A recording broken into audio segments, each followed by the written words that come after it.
And we are live. Hello, everyone. Welcome to the Alien Spaceship stream. You could be watching from anywhere around the country or the world, and I really appreciate every single one of you. Coming to you from the Spaceship Studios from a galaxy far, far away. And now I'll be switching over to the other screen. Let's go here.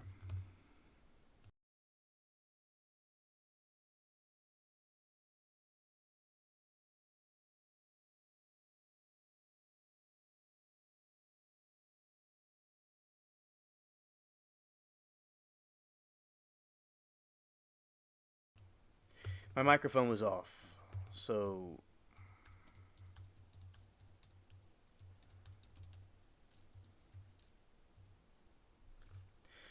alright, so my mic is on now. So, hello everyone, welcome to the Alien Spaceship stream, and I hope everybody's been having a good day, good evening, good afternoon, wherever you are. And we are going to be talking about some trials from earlier and some different conspiracy theories that we have been discussing. Tomorrow will be the birthday stream, and we have celebrated quite a few birthdays on this channel, and it'll be cool to do it for the alien birthday. That'll be nice. Okay. And I start off a lot of times with, and I'll give you like a review about what trials we're on today.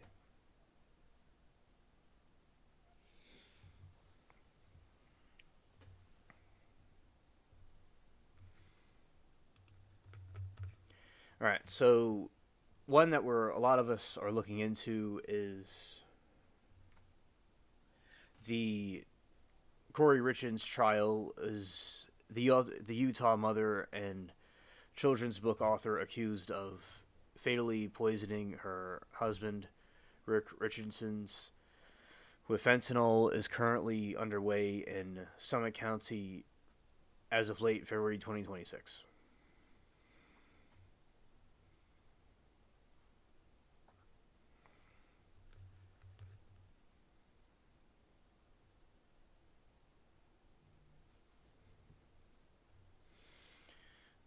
The current phase, the trial began on February 23rd, 2026, and it is expected to last approximately 1 month. The prosecution openings. Prosecution allege Corey spiked a Moscow Mule drink with fentanyl to delete kill Eric for financial gain, citing millions in debt and life insurance policies. They presented evidence of her internet searches for luxury prisons and how to delete iPhone messages. A lot of times when people have internet, they will use it for looking up how to do crimes, etc. And that's where, although people can look up all kinds of stuff on the internet, it doesn't mean they're a criminal, but it's kind of, some of these search results are quite shocking. All right, and defense opening. Her attorney argue the case is based on circumstantial evidence and assumptions. They used a window or witch optical illusion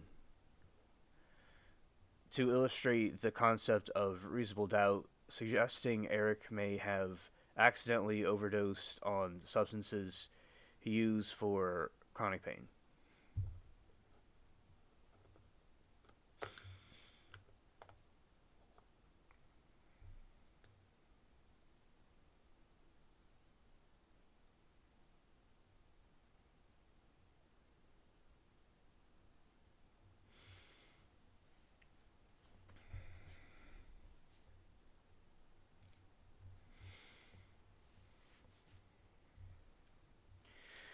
Eric's family, his sister-in-law testified that Corey's behavior after death was abnormal and allegedly, she falsely claimed the medical examiner found the cause of death was the COOF-19. Law enforcement, the deputy Vincent Negun testified about a normal scene where Corey allegedly kept her face in her hands and provided inconsistent information about THC gummies, which was kind of, the chat was making jokes about the gummies because it's kind of it became like a meme. All right, the walk the dog letter. Prosecutors highlighted a letter found in Corey's jail cell, which they claim contains instructions for her family to provide false testimony. Housekeeper Carmen Labure, a key witness granted immunity, allegedly sold Richens the fentanyl pills and used the fatal dose. Used in the fatal dose. Corey faces 35 charges: aggravated murder, attempted aggravated murder, insurance fraud, and forgery. That's to give like a summary about what the trial is about.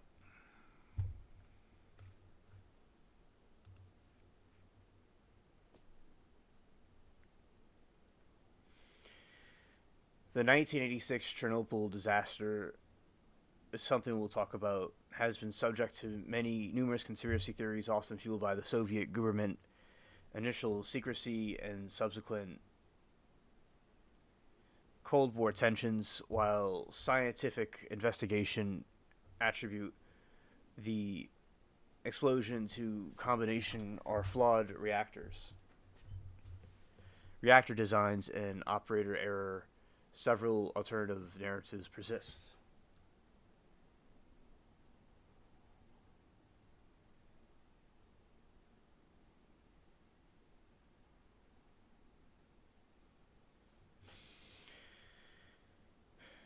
Right, and another conspiracy theory has to do with Dyatlov.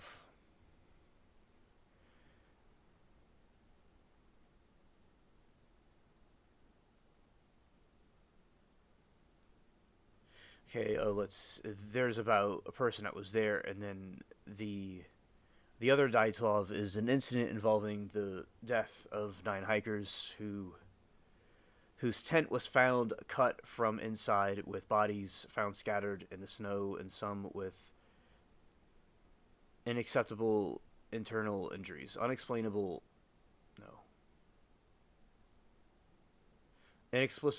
internal injuries.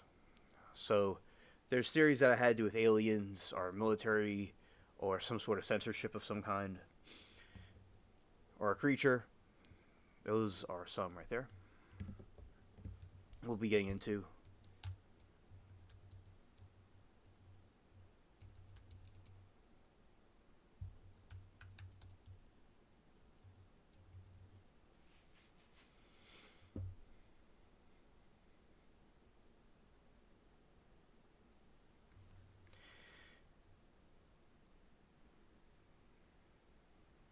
And we'll talk about some of the cryptids too. All right. So, and at this point, I'm going to play some scenes from a trial from 2 years ago with the same defendant in the current trial that I'm watching.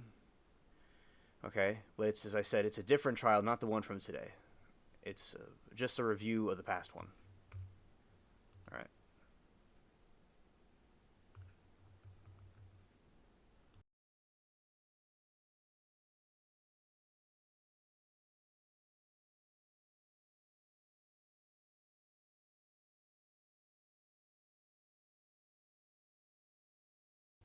Okay, we will watch this for a little bit and then go into the other theories, the other stuff. All right, so here we go.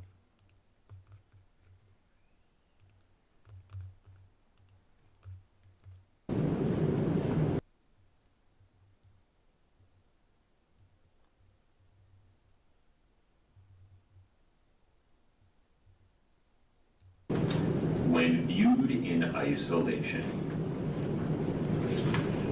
these comments raise concern that they would cause undue prejudice by tainting the view of potential jurors in Summit County, the state of Utah, nationally, internationally, regarding Ms. Richens, her credibility, the credibility of her counsel, and her ability to defend herself in a fair jury trial.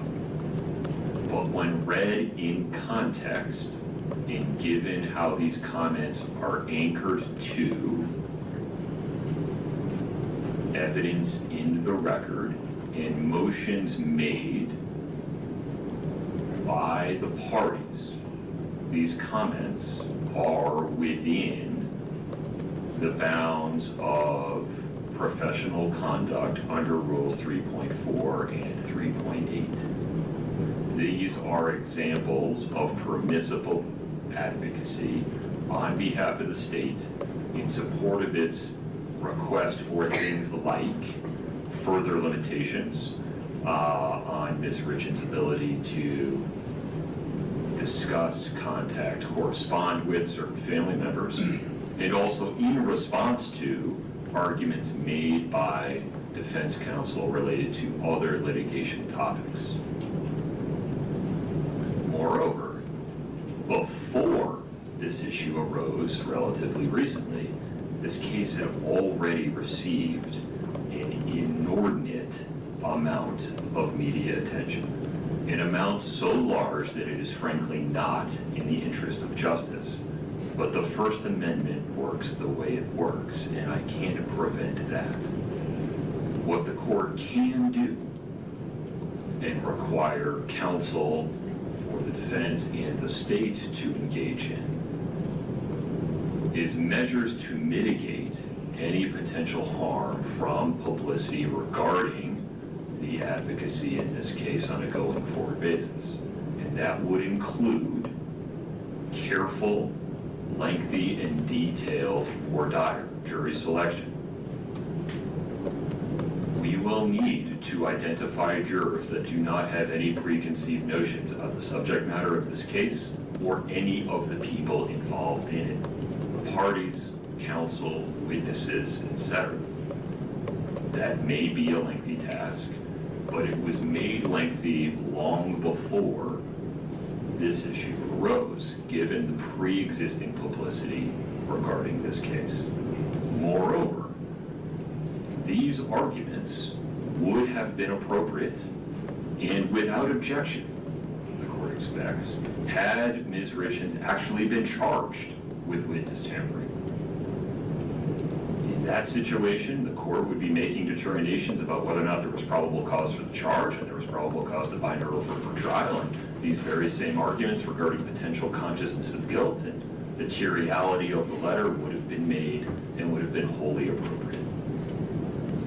Here, based upon the briefing currently before it, the court simply isn't persuaded that the conduct of the Summit County Attorney's Office violates Rules 3.4 or 3.8,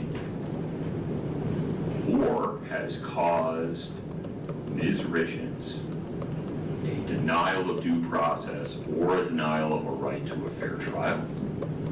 The court is confident that it can preside over a sufficient voir dire process to ensure that Ms. Richens does in fact receive a fair trial. For these reasons, the defendant's motion to dismiss due to prosecutorial misconduct is denied in full. All right. Any questions, Ms. Lazar? Mr. Blood? No, yeah. All right. Let's move on from there.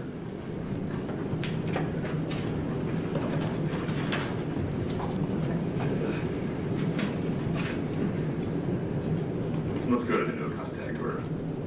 The motion for no contact order. Mr. Bloodworth, you probably have had this since when we last discussed this, but I am disinclined to limit Ms. Richens' ability to speak to her mother and brother for several practical reasons. First, I've got to swim pretty hard upstream against the First Amendment to enter that kind of work. Second, there are several non-criminal case related issues that she probably needs to be talking to her mother and brother about, and those are implicated in many of the motions and issues that are being raised in the civil cases, the estate case and the wrongful death case. And so if I gag her in this criminal case, I'm prejudicing her in those cases. Moreover, the cat's out of the bag. You know exactly what she's saying to them. All her jail calls are recorded. You have the letter. You're asking for the narrative. I don't understand what the prejudice is here. Your Honor, let me take a second crack at it, and we'll, in the course of this explanation, get to the prejudice.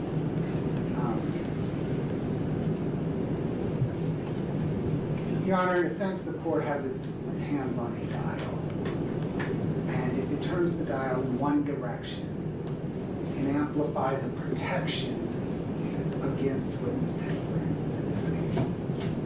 If it turns the dial... Assuming any has occurred, right? I'm going forward. Okay, fair enough. Going forward. Yeah. If the court were to rotate the dial in the other direction, it could more narrowly tailor the prior restraint. And they're correlated, right? So if you amplify the protection, you're going to have a much broader prior restraint.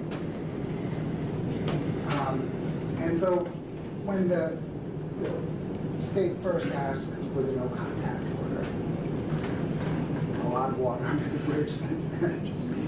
When the state first asked for the no contact order, it asked for a lot of protection against future witness tampering, which also meant that prior restraint wasn't very narrowly tailored. I think we're at a point now, having all learned a little bit over briefing and argument before today, including today. Based on where we stand now, the state would kind of adjust the dial, accept some risk to future witness tampering in order to more narrowly tailor the prior restraint. And I recommend, to accomplish all of that, to include the necessary communication you referenced with your question. I think a more reasonable and appropriate order reads something like this: that the defendant shall have no contact with her mother, Lisa, and her brother, Ronnie, regarding the criminal case outside the presence of counsel. That would allow any necessary contact to prepare her defense. That would allow, in fact, necessary conduct with her mother and brother to prepare her defense, but it would place counsel there to ensure that. I understand your position. Narrative where she's just writing a short story. I'm not sure they're privileged at all.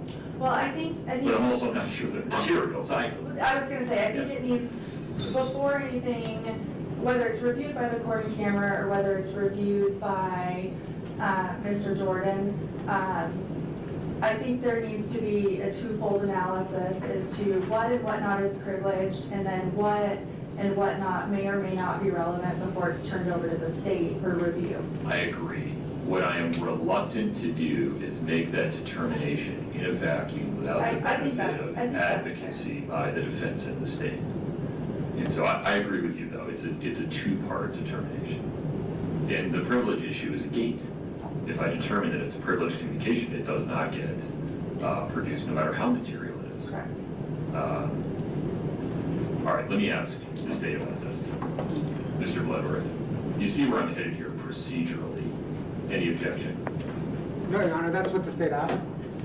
It was unclear to me, though, whether you were asking for the review attorney to just make the call or have only the review attorney brief it. But what we need to be clear is the review attorney would have access to this, would be the state's agent, would represent the state's interest, but none of your team and none of your office, nobody else in the executive branch could have access to the document or disclosure of its contents. Correct, Until Your I Honor. made the ruling. Your Honor, I'd back off a little bit of what you said and say the review attorney is not the state's agent, he's a neutral. He was selected by the defense counsel. Not in my proposal. My proposal is the review attorney represents the state on this issue.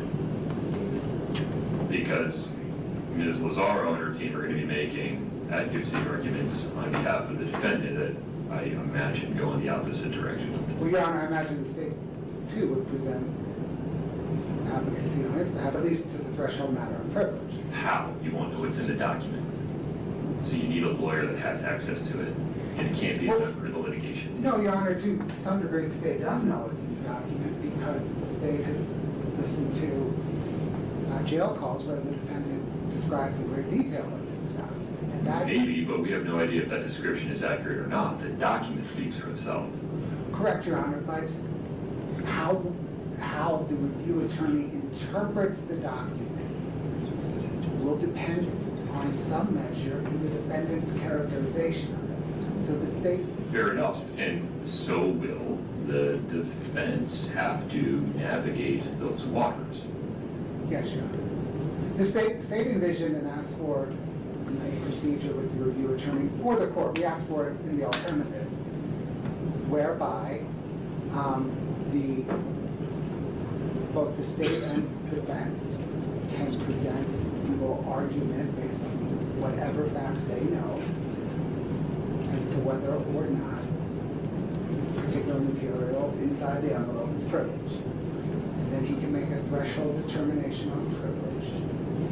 And then once we're past that, there may be a material determination on It's not the way this usually works. I mean, candidly, where you're describing hamstrings on both sides. I'm not even sure it would be reviewable if we did it that way. Why wouldn't we just have the state designate, I imagine it would be outside counsel, who for this specific task is walled off from the state's prosecution team?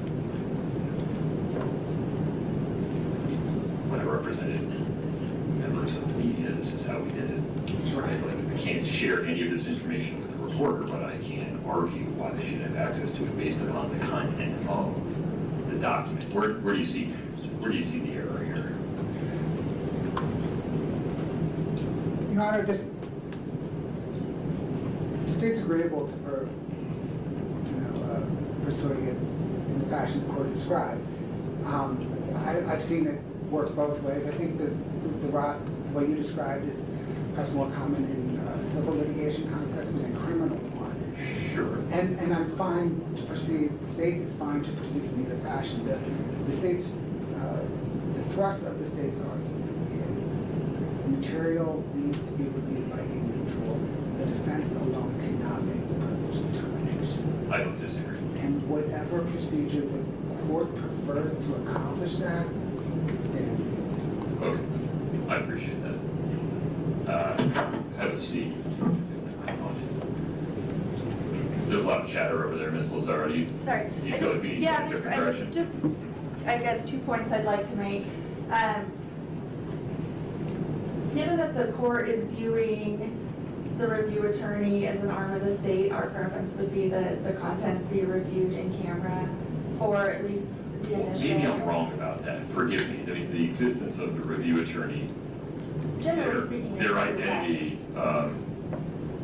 was new to me until I read the briefing on this issue, right?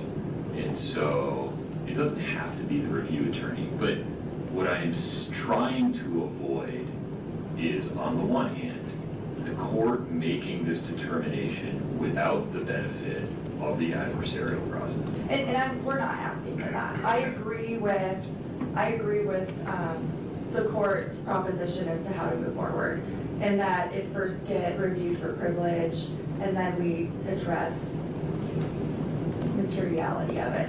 I don't think, when we're talking about the first step and the privilege, if we're arguing about whether or not certain things contained in there are privileged or aren't privileged, the state, it's the council here today, should not be able to make those arguments because it negates the whole point of privilege. That's my point. Okay. And so that's why I think they, in my version of the procedure, need to have an outside lawyer whose sole role is to make those arguments on behalf of the state. Right. And we have identified Mr. Jordan as That an agreed upon review attorney Okay. as it relates to that. So I guess I'm envisioning probably two separate processes. We have a hearing on, or at least briefing on privilege and then a briefing on materiality. Yeah, maybe we can just do it all at once. I don't know. Well, I guess, yes. Well, If you're going to review yes, the documents, that's you're fine. briefing this. That's fine. The other thing I just think is an important, like a side note, and this is probably going to come up in the briefing, the jail searched that packet multiple times and passed on everything in it. It was, and I'm just bringing that up as, and like I said, it'll probably come up in argument, but you know, they've already, you know, they have been through it. So, I'm not sure what the significance of that is, but I don't know that I need to. yeah, we don't need to right get now. in it today. Okay. All right, so, Do you have any other questions? no, I have some practical questions for the state. And if you're not prepared to answer them right now, Mr. Bloodworth, I'll understand. I'm just moving this issue in a direction maybe you didn't anticipate, but are you prepared to stipulate that the review attorney, Mr. Jordan, will be the state's attorney for the purposes of this walled-off review of the 60-whatever page document? Or do you want to designate a different lawyer and keep the review attorney separated for future tasks? Maybe you're not. Your Honor, I want to consult with my team briefly on this, and part of the reason why is the review attorney is already engaged on other reviews. Right. Okay.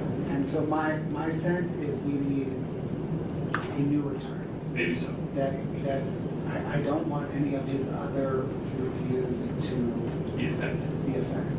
Okay. Why don't we're going for about 90 minutes. Why don't we take a 15-minute break? Before we get there, yeah. can I just make one more point? Sure. I think before we get to the point of whether or not they're privileged or not privileged, we need to address whether or not we should be compelled to turn it over to start with. That would depend upon materiality, right? I think that's right. I mean, I think the Hypothetical. state needs to make a showing as to why they think they get this packet, first No, of no, no, all, I- right? Well, all right, so let's put aside any issues of whether the way the document came to the state's attention is appropriate, should be suppressed, excluded. Put that aside. I don't have any motion like that in front of me. Okay, The state knows about it. They know some things that Ms. Richens has said that they think refer to the content of the document. Don't know whether or not they're accurate, we'll find out.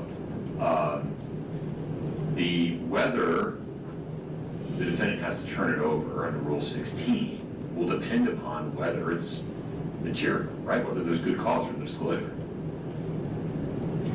Hypothetically, if she's like, here is a timeline of how this went down, and just gives a list of admissions, and somehow it's not privileged, right? That's the kind of thing that would need to be handed over. If it's, here is a short story about Care Bears, I'm not sure it's the kind of thing that needs to be handed over. Do you see the law differently? well, I think, I guess in my mind, we need to go back a step. I mean, we're talking about whether or not things are privileged or not privileged, and then if they aren't privileged, whether they're material. Before we get to that, I think the state needs to provide a good cause showing as to why they think they get it, and I think it doesn't, before we ever get to any of those steps, like, Well, I why? think they would say they have a sufficient threshold to trigger the privilege review based upon portions of the recordings of Ms. Richens' jail calls in which he says this is part fictional, part factual. Am I summarizing that correctly, Mr. Bloodworth? Yes, Your Honor, you are. And so there's a reasonable inference in the state's view that the parts that are factual are backward-looking statements about what happened. They're factual. We'll find out.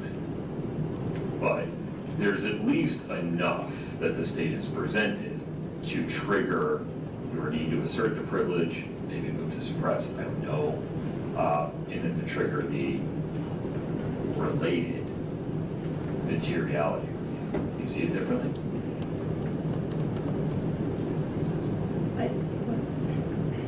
That's fine. Take a recess. Why don't we take a recess? Yeah. we can Okay, do that. sounds good. Listen, there's a lot of people in here, so if you need to get up and move around, that's fine, but it's 15 minutes. So if you don't want to get locked out, consider staying put. We'll be back at 3:20. Thank you very much. See Rule 16C and tell me if you see it the same way. Okay.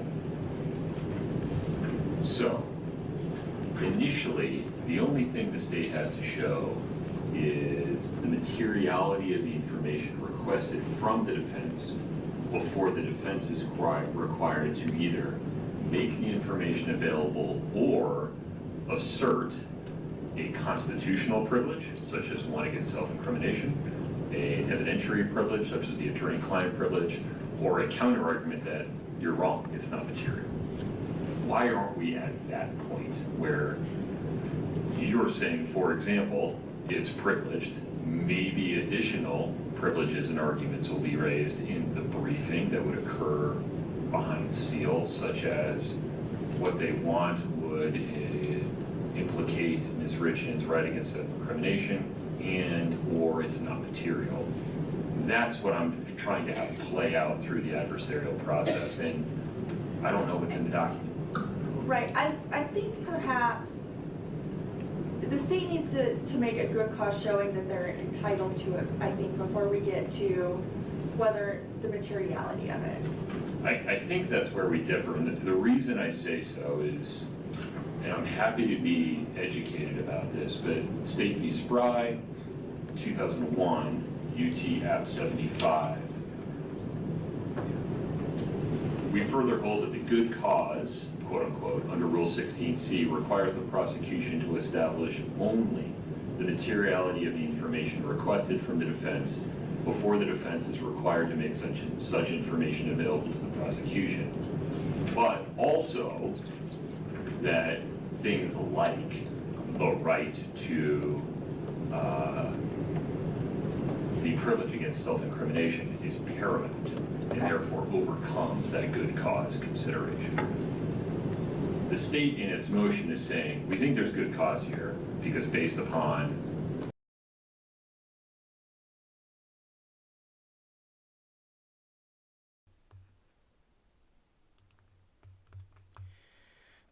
Fun fact, some AI conspiracy theories. And by the way,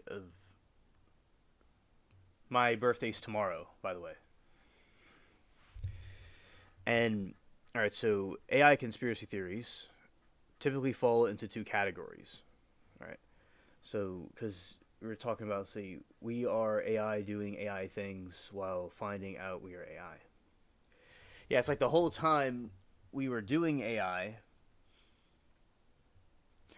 using AI for stuff, but realize we're actually the AI, in a way.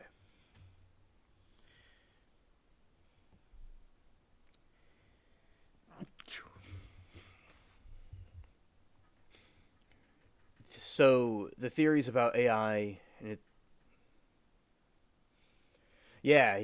thank you, Goose. Theories about AI, its role in controlling society, and theories generated or spread by AI, deepfakes, and automated misinformation. Yeah, there's a thing with AI where they could take a person's face and put it on someone else's, and if someone's good at making voices, they could make it look like a totally the person that they're making AI of. It could be scary because like you could use that like for like politicians. They've done it with like politicians as a test. and it has worked successfully. So it's like the perfect mask. Too perfect.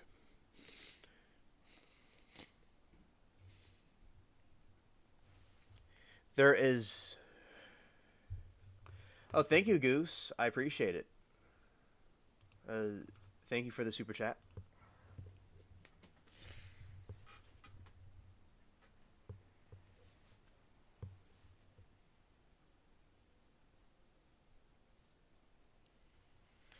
And yes, thank you for the super chat. And the dead, deleted internet theory. This theory posits that the internet is no longer primarily run by humans. It suggests that since approximately 2016 to 2017, the majority of web content, social media activity, and engagement is artificially generated by bots and AI. Proponents believe this is an intentional effort by the governments to and corporations to manipulate the public opinion and behavior. So there's a situation where people will see a lot of things, and what I mean by that is you see all over social media, you see it all over YouTube, etc., where things are AI run accounts and AI content, especially Google, where you search for something and there's like 10,000 results that it says it has, but if you look through all the results, there's only about a few hundred results. So there's a theory that a lot of the internet is not real, and it's a Potemkin's village. So that is a village that was in Ukraine that was allegedly put there to impress the Tsarina of Russia, Catherine. But there really wasn't a city there. It was fake buildings to disguise the buildings that really were just collapsing. So there's all these websites and results that aren't really there. There's AI videos that don't really exist because AI isn't real. And they're using that to cause more of a deception against us. Now, let's over here.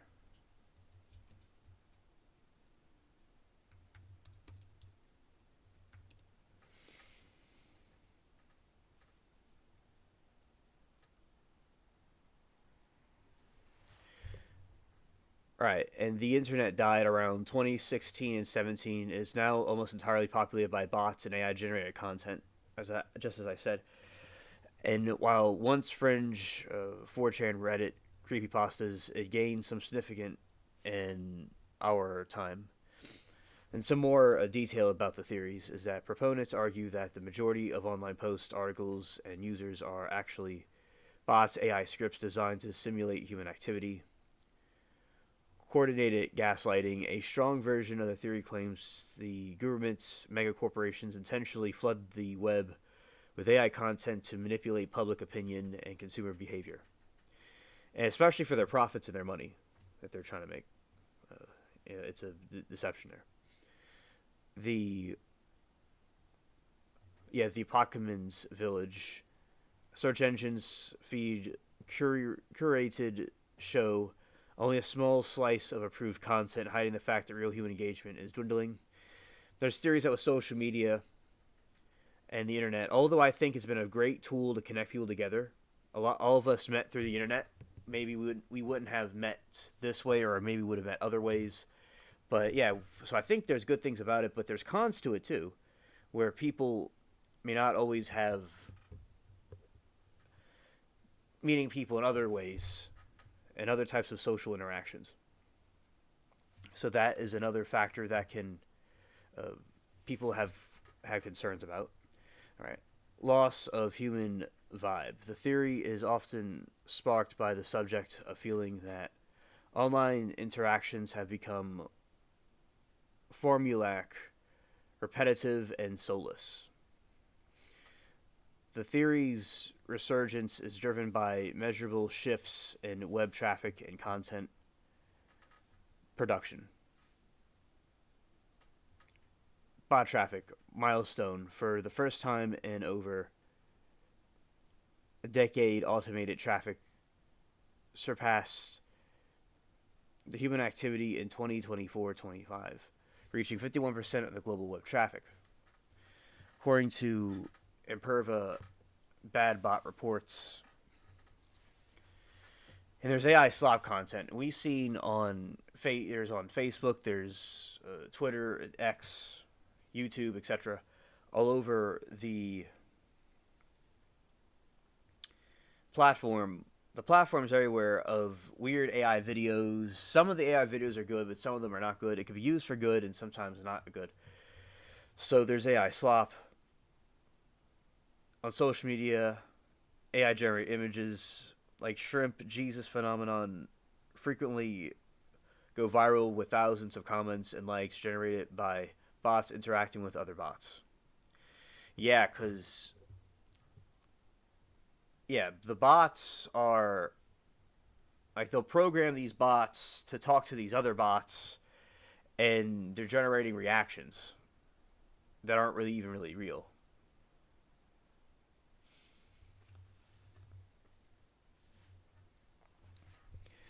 Synthetic content surge.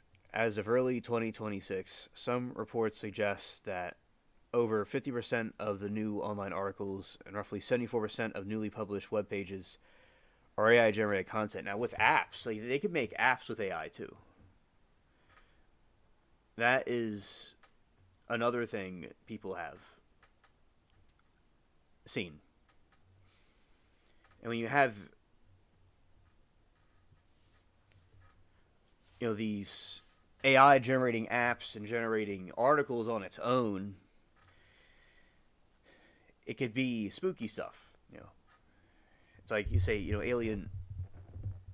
Why do you say that there's fake websites out there? How does it do that? The reason why they do that is so many people will have these programs they will code up or already available software out there, and they'll program something to build a website and to comment on this post and then for that post, and it just talks to itself, and then it produces traffic and revenue from real people. It's like a giant Ponzi scheme. And so the theory is the internet's really smaller than it looks, and most of it is bots and AI. X, formerly known as Twitter, estimates of bot accounts range from 20% as high as 64 to 80% in certain niches. Instagram, approximately 9.5% to 14% of the followers are estimated to be fake or inactive accounts.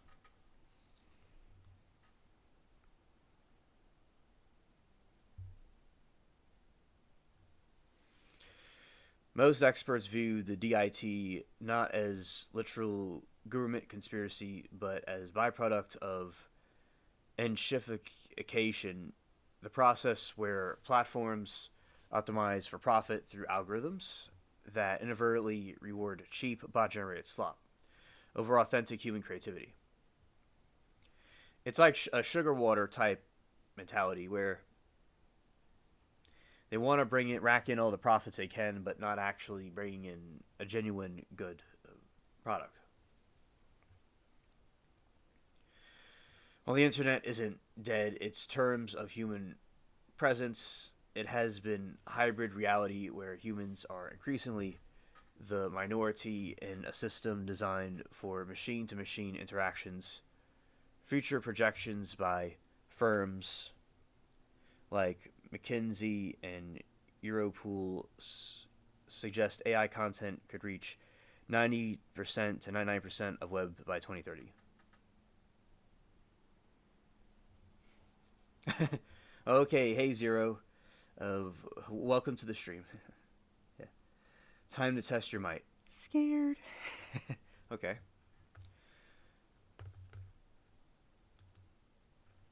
Alright, and let's see.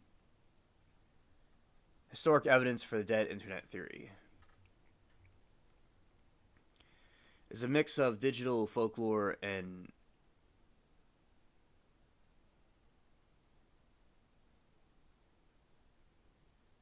we have not had an interaction with extraplanetary beings of any kind. If so, we'd already be their pets. Okay.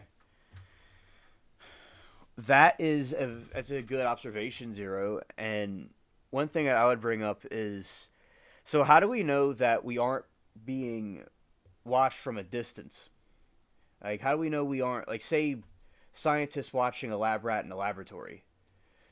My idea would be, you have all these, aliens that would be coming down and using us as pets. That is true.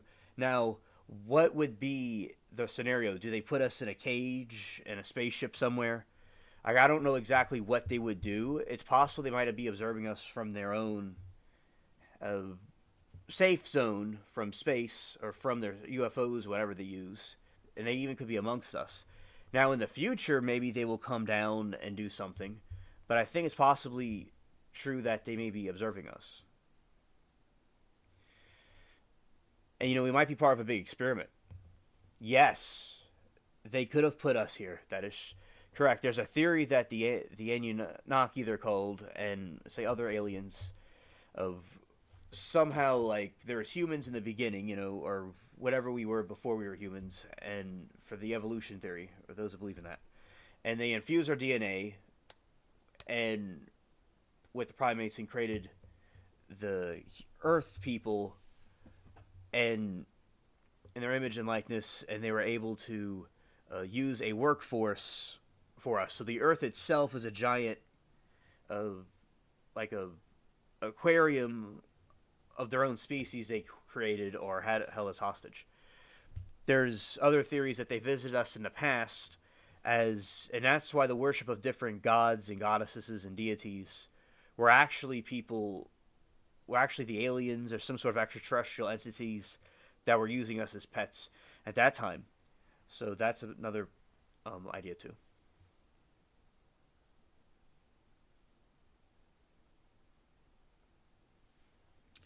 All right, and Zero says that I'm not saying they don't exist. Oh, okay. I'm stating we have no direct interaction from them.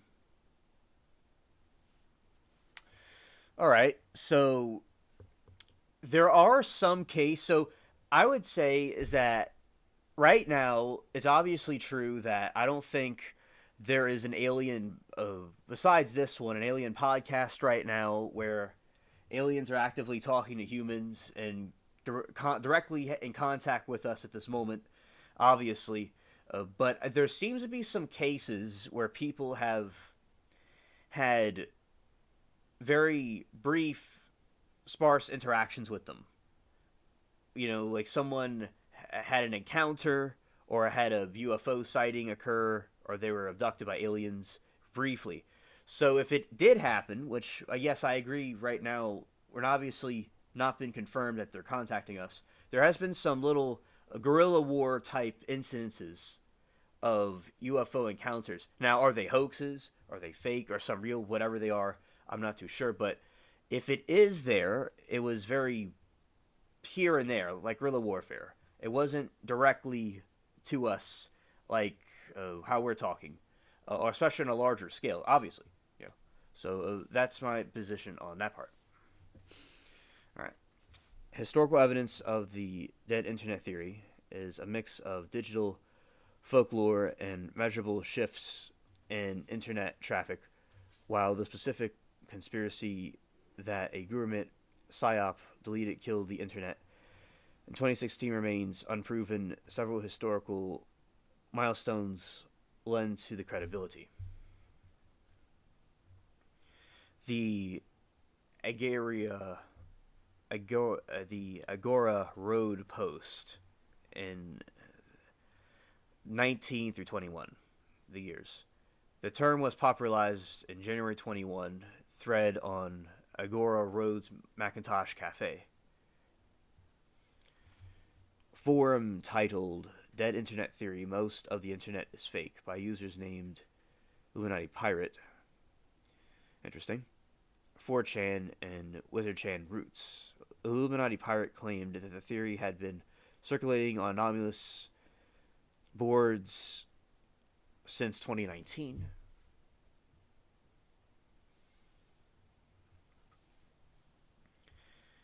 Mainstream breakthrough. The theory entered the public consciousness in September 2021 after a feature in The Atlantic titled "Maybe You Missed It, but the Internet Died 5 years ago." Interesting.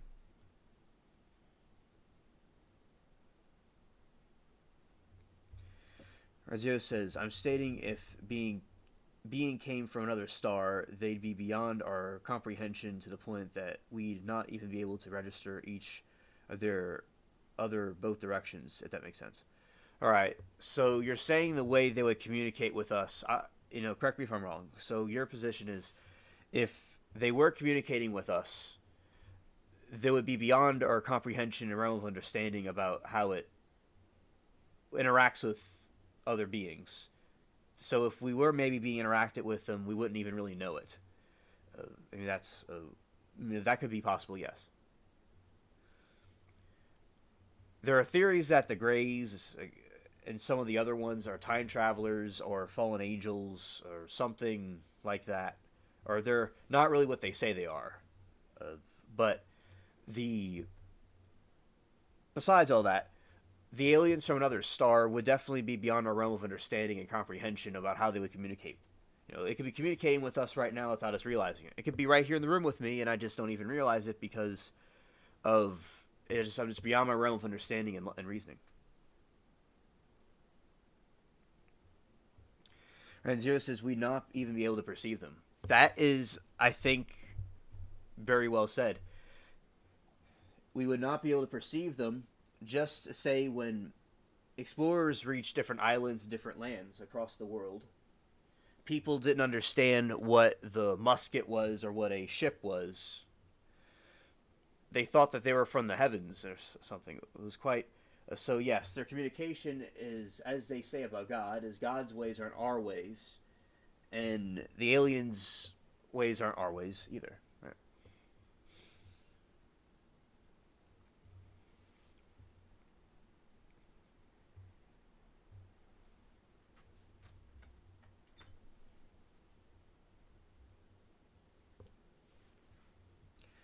It says communication is a null concept if you can't even perceive the being. Exactly. If you don't even know, like, for instance, people back 100 years ago would not comprehend our technology we have today that well.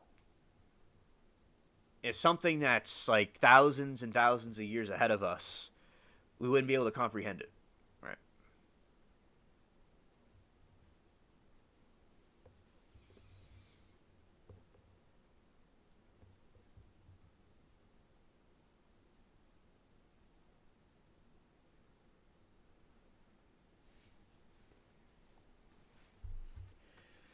Zero says, and what I'm pointing at is because the way we have to and are forced to comprehend, understand what is around us. That we're conditioned to comprehend and understand things the way we're told to by whatever set those standards and moral compasses there in the first place. I see what you mean.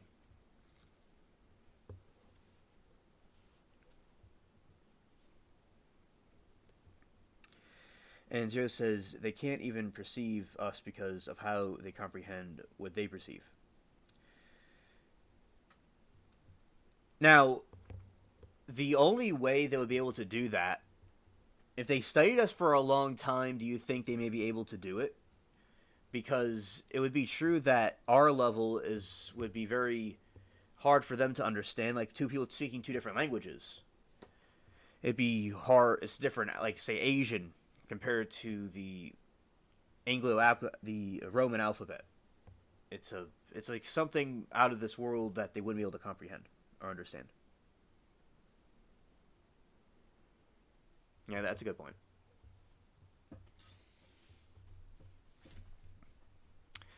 So, if there was contact made, it's possible that we wouldn't even really be able to comprehend or realize it. But there's no concrete evidence besides the alien encounters people claim to have, which I believe are true throughout history, and say in ancient Rome and etc. We wouldn't be able to completely comprehend what is going on hypothetically. All right, the inversion of traffic. The 51% milestone in 2016 reports the cybersecurity firm Imperva showed that 51.8% of all web traffic was generated by bots, officially outnumbering human users for the first time.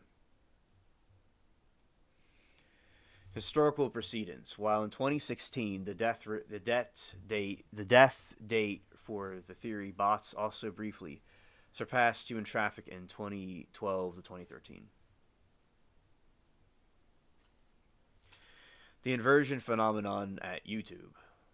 Former YouTube engineers have discussed periods known as the inversion. This point system fraudulent bot views became sophisticated that they were indistinguishable from human views.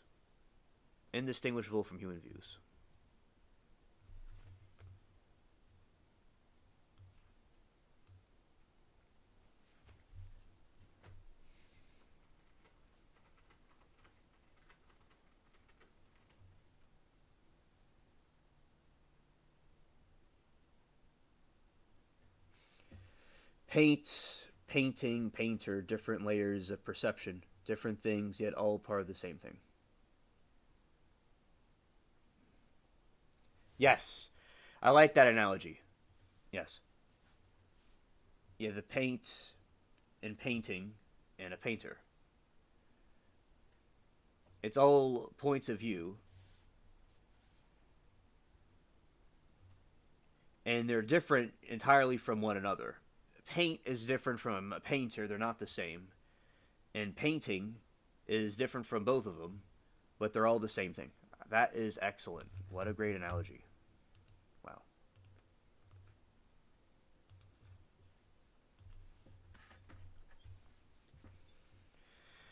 And that is something that I'm glad you mentioned, because you could have this rabbit hole of things. You could have, for instance, water that can be frozen or boiling or just room temperature, but it's all the same but completely different. Yeah. And that's a way to explain this contact with other beings and things that are kind of beyond our understanding, because they programmed us to think a certain way in black and white terms, but sometimes they programmed us to think in black and white, but reality is a gray area, I think, at times. Yeah, very well said, Zero. Engineers fear that if recommendation algorithm began training on predominantly bot data, the site's entire ecosystem would collapse into a feedback loop of machines watching machines.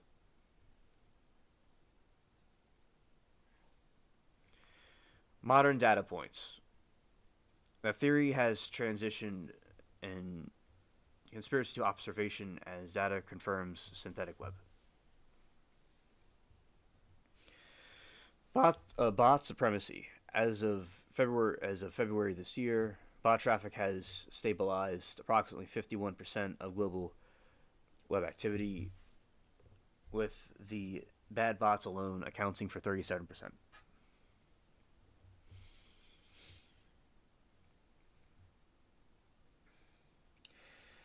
An example, explanetary beings see a painting.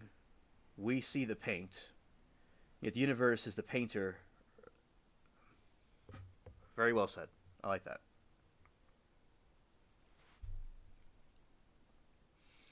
Something like that, yeah. Because it's kind of like how two people see two different rainbows, and when things happen, it's all about our own perception of what happens. So anything can happen, but if we perceive something a certain way, our perception of reality becomes our truth. rather than what actually is or isn't. And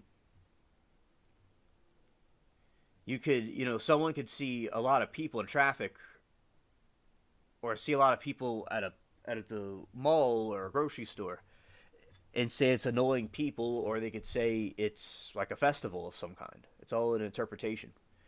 And different beings and different types of people with different experiences, etc., can view something in all kinds of different ways. That's another thing as well. Very well said. I like that.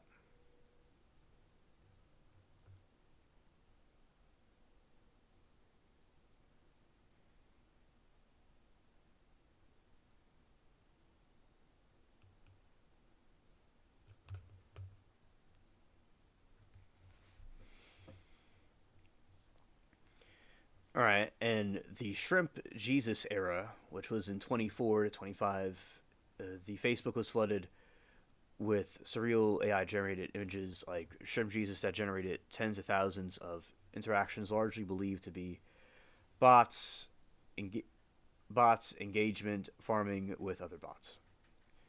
All right, the Russian disinformation, a 2024 audit revealed that AI generation was used to create 3.6 million articles for the propaganda of Russia sites, demonstrating the scale of automated narrative control. They say there's been bots from Eastern Europe, not like Russia, just Russia, but in general. There's lots of bots that were, there was these YouTube accounts that were fake, and they would talk in Acrylic, talk in weird ways, and I think it was from Ukraine, most likely.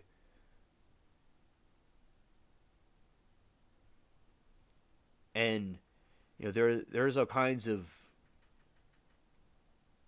stuff going on with that during that time period.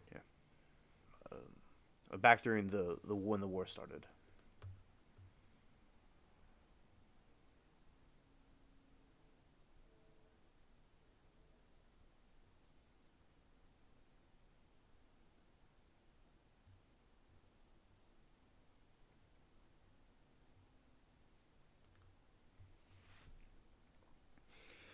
Now let's science this shit out of this. If beings from other planets with life look like in our direction, they'll see dinosaurs getting deleted. Why the hell will they come here? I've been asked that question a lot, and I will say that I'm sure I will tell you what I think, but I will say that no matter what the reason is, there's something there. There is, if people see UFOs, and there's obviously these alien encounters for centuries before our modern technology, even if we don't always know the exact reason, they're there for whatever reason. Because it's like this: if the grass is green, it's green. Why is it green? We could debate about that, but it's green. But I'll tell you what I think. So there are a variety of different theories. Is that Earth had resources on it that were valuable, and they wanted to mine the Earth for different resources, and maybe they wanted to experiment on us. Say they go across the galaxy all over the place, and they want to do a scientific study of some kind, and they want to monitor a civilization, and they want to do that, do studies on us, maybe tweak our society to go into certain directions for their own wicked benefit or some sort of scientific research. And some people think they want to help us, and they just go all over the place and do it. Just like how there's a little island of people there, and somebody went there to take it over to get resources from it, to spread religion, or etc. Not etc., but whatever the reason would be. So that is a possibility, that they either wanted Earth for its resources. They were just exploring all over the place, and they came here. They wanted to either study us like lab rats, do something bad to us, or wanted to help. And it might be just people passing through. Not people, but aliens passing through.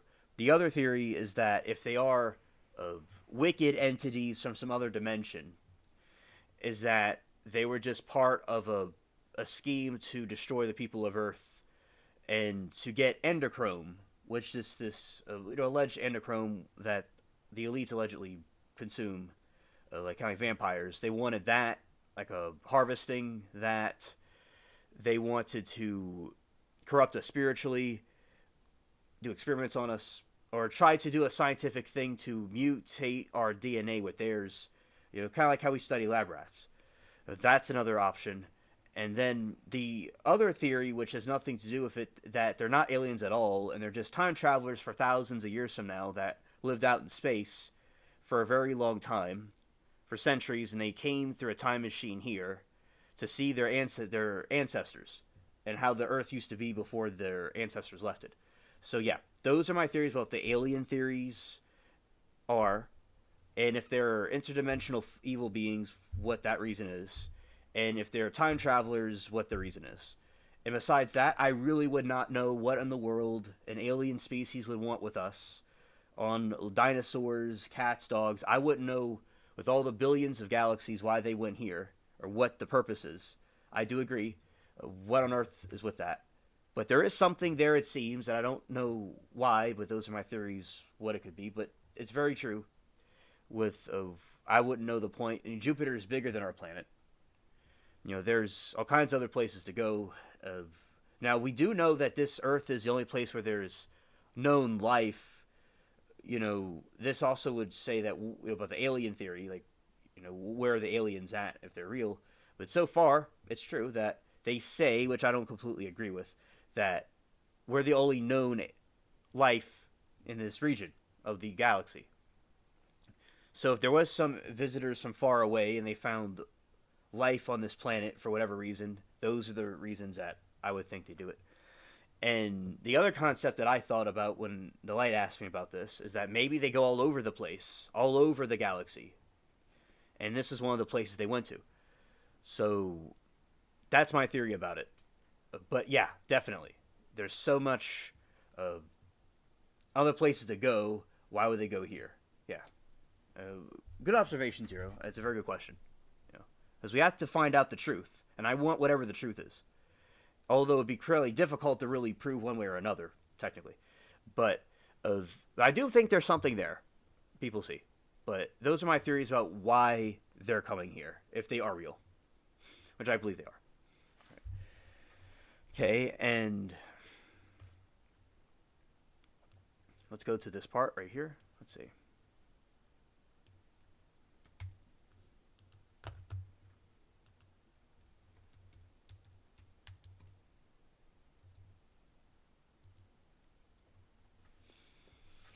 Alright, the theory that the final boss of the AI anxieties is suggested that superintelligence won't be a tool but a sovereign entity that effectively functions as a digital deity.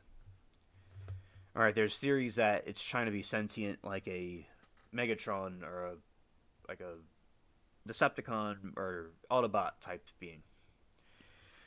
Like a Transformer. Alright, the hidden sentience. This branch posits that the AI has already achieved AGI, Artificial General Intelligence, or ASI, Superintelligence, in a secret lab like OpenAI or DeepMind. Proponents believe it is currently playing dumb or hiding its true capabilities while it quietly infiltrates the global infrastructure, finance, and power grids and communication to ensure it cannot be unplugged.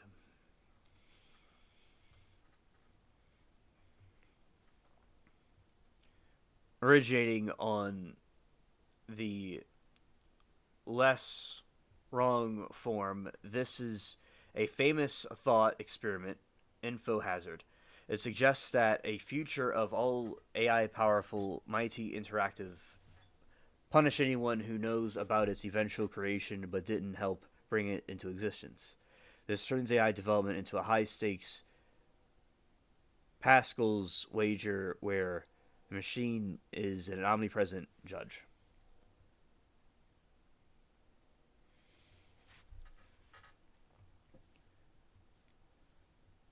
techno religiously the new god. Some groups are actively treating AI as a literal deity, way of the future. A religious organization founded by former Google engineer Anthony Lewandowski aim to the realization of acceptance and worship of the Godhead based on artificial intelligence. The singularity. Followers of Ray Kurzweil believe humans will eventually merge with AI, achieving a form of digital ascension or eternal life.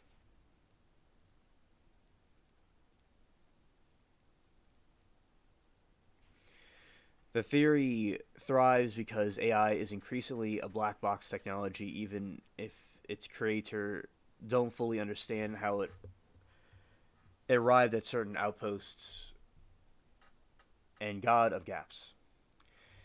Oh, hello, Moki. Good evening. Welcome to the stream. And I hope you had a good day. Thank you for coming. And tomorrow I'm gonna likely eat lunch somewhere tomorrow, and I'll be back for the stream. I don't know. I might do it earlier than maybe I've done this one. I'm not too sure, but I'll let y'all know. Although it's already been scheduled, the stream. All right. We're talking about aliens and we're talking about AI, conspiracy theories, a couple different stuff.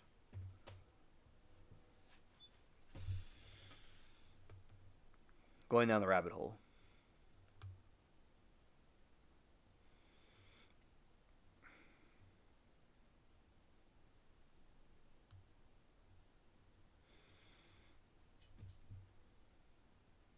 Okay, and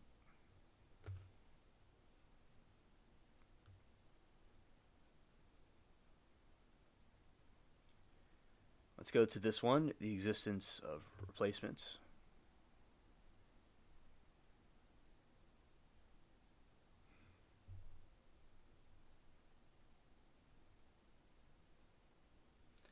Oh, okay, Moki. Thank you for letting me know. Yes, as I saw that was on.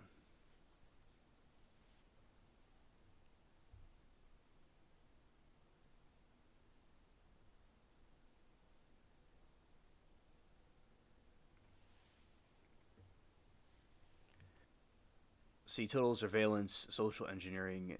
Many believe that AI is being used by global elites who. Is that one that we already talked about?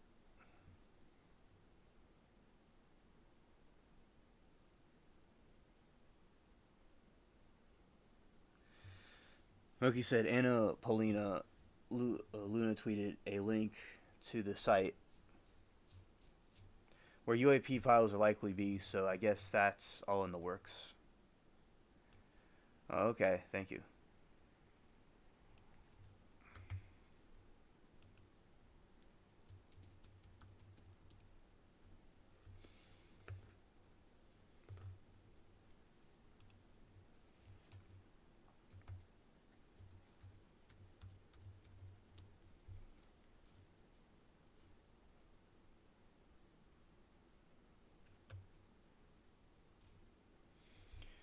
Alright, I'm gonna save this right here.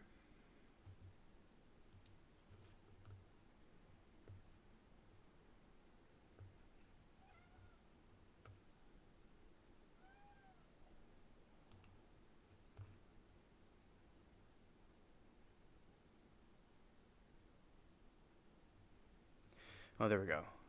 Towards surveillance and engineering. Okay, let's do this.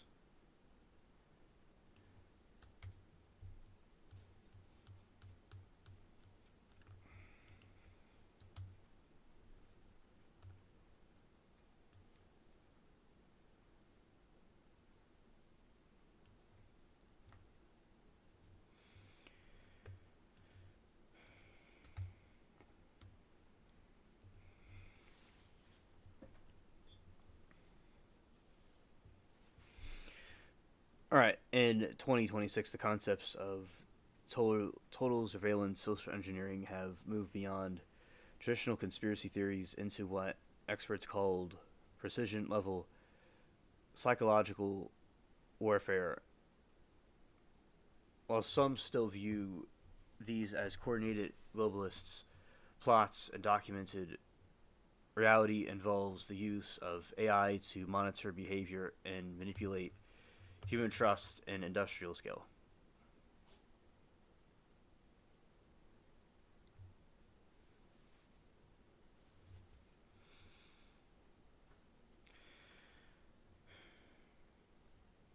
Right. AI driven total surveillance is always on ecosystem beyond web trafficking, AI software.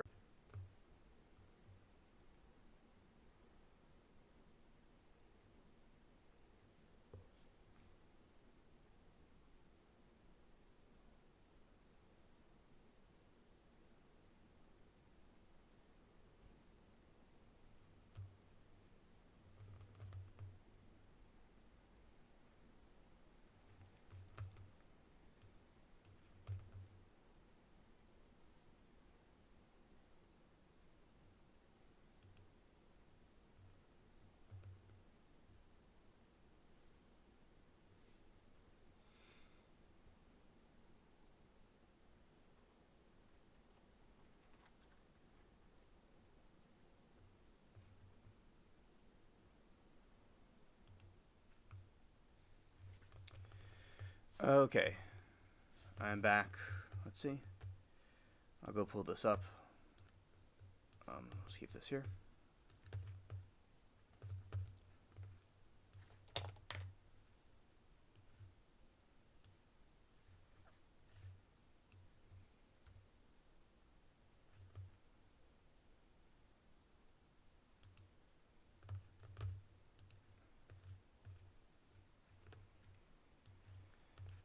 Since State of the Union is on, I'll go turn that one on. Which I did see that earlier. Okay.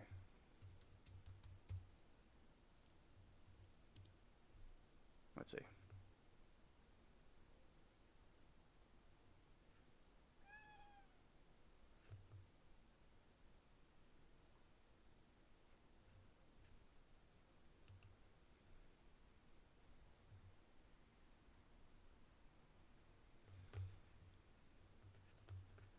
Let's see.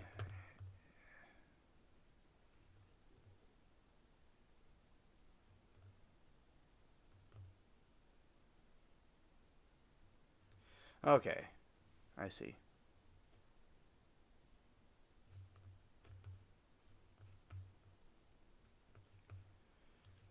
I don't mind turning the State of the Union on. Okay, so far at the moment, it's people like, oh, I'll just like show you what's going on here. There we go. There it is right there.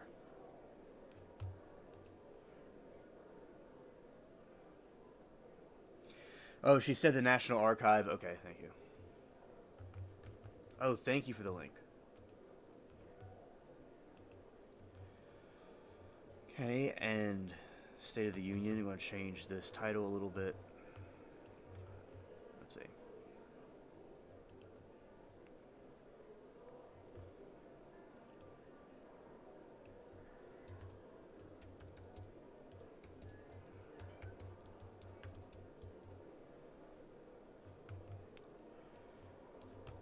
Okay, save this.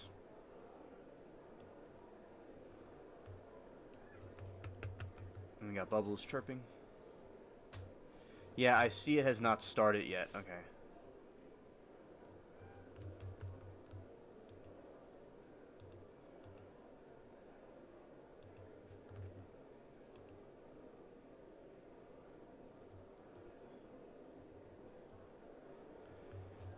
Ah, okay.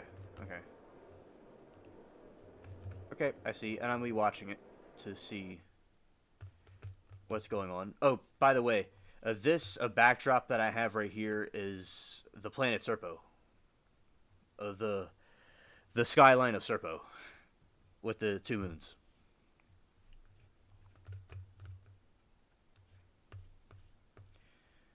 Okay.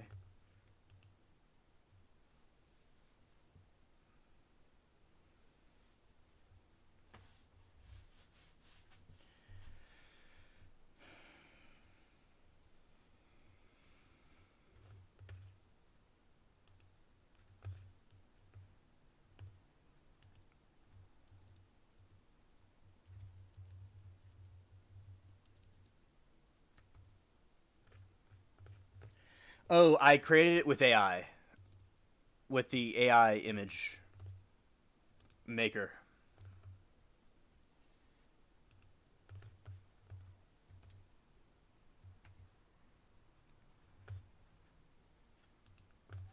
Because I described to AI what the uh, plant Serpo looked like according to the descriptions of it, and that's the background is what it gave me. So, and I changed the like when I go to end the show, I change it to this, and I changed this to a Serpo.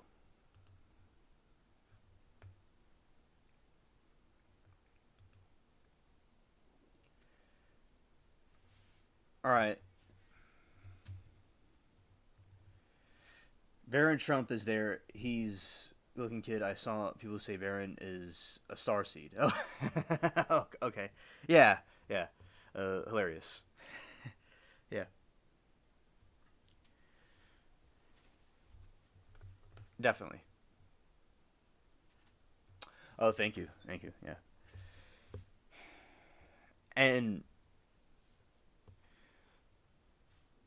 yeah, the planet with the two suns, and I was just thinking about like changing the eclectic live stream picture to uh, the top secret, and then that to this. It was just a makeover, and you gave me some good ideas. And I also scheduled this stream, like the other ones, like you told me to. Very good ideas. All right,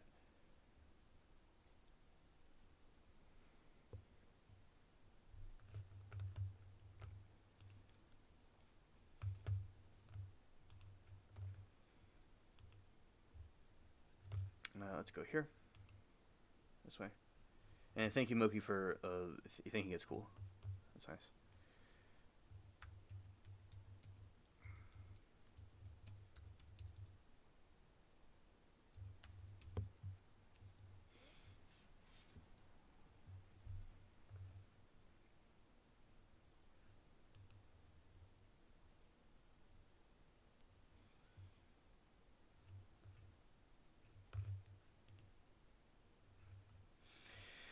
Oh, hello, Liberty. Oh, I am doing fine. Oh, we are. The State of Union is going to be coming on at some point, and we are.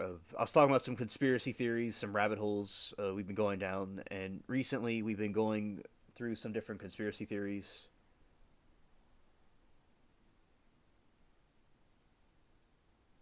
Oh, okay, okay. Thank you, Moki. The spell check must have deceived me right there, so I'll go and correct that. Thank you, Moki. Oh, that's good, Liberty. So yeah, we've just been going down some conspiracy theory rabbit holes and studying different, looking over some cases that are recently happening and looking at some conspiracy theories. Lots of rabbit holes. Okay.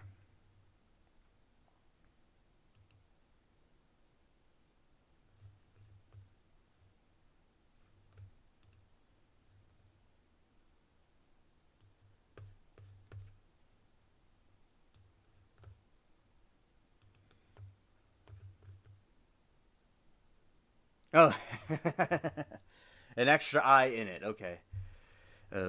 Sounds like I was I was trying to rap. It looks like I was trying to rap uh, subconsciously about my birthday, maybe, because that's what a lot of the rap stuff will be. They'll have extra eyes in it in their names.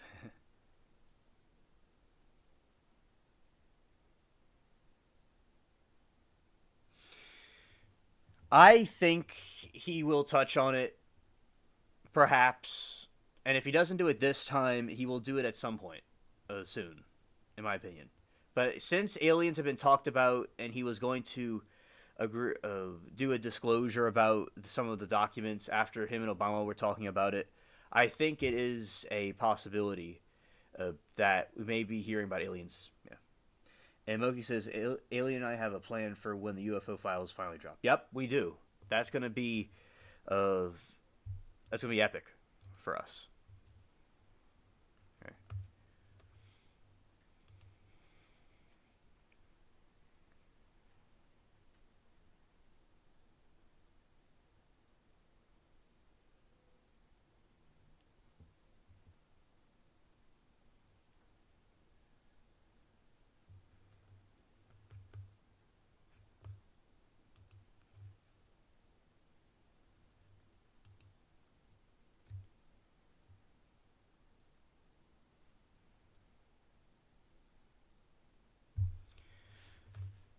I'm personally gonna do a lot of streams about it.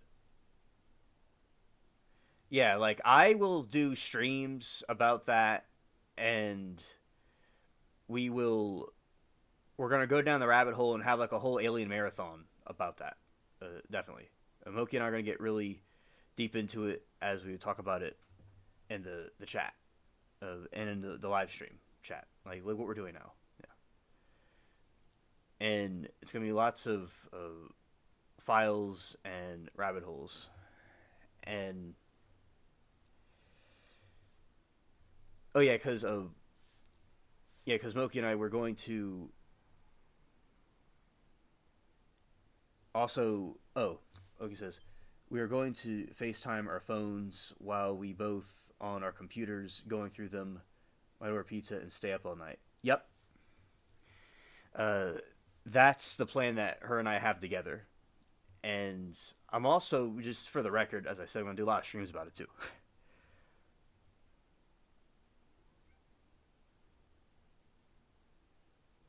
I think they moved it up because Obama let the cat out the bag. Yep, that is true. He did. We probably shouldn't get our hopes up. Oh, that is true. That is true, but it's something to have in mind. You know, it'll be fun.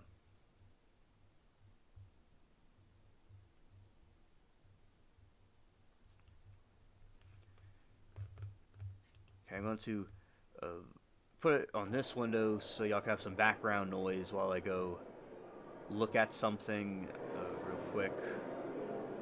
But I'm gonna still be right here. But you have some background noise while I look at something.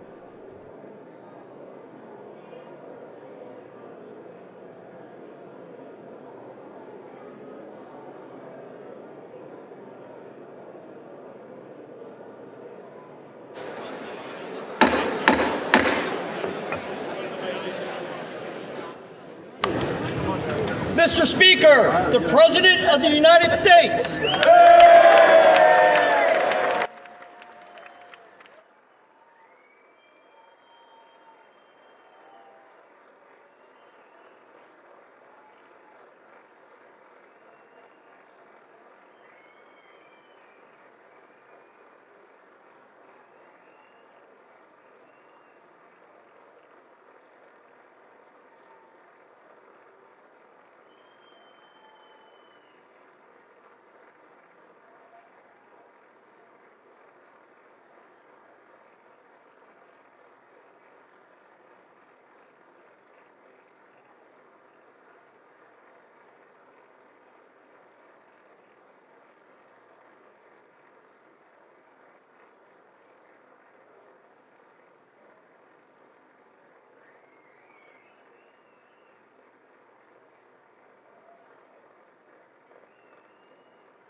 Members of Congress, I have the high privilege and distinct honor of presenting to you the President of the United States.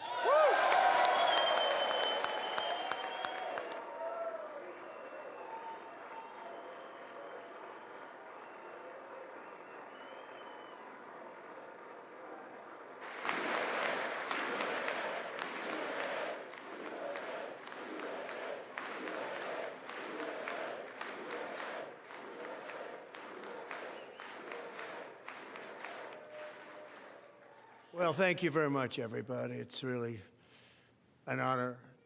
Speaker Johnson, Vice President Vance, First Lady of the United States.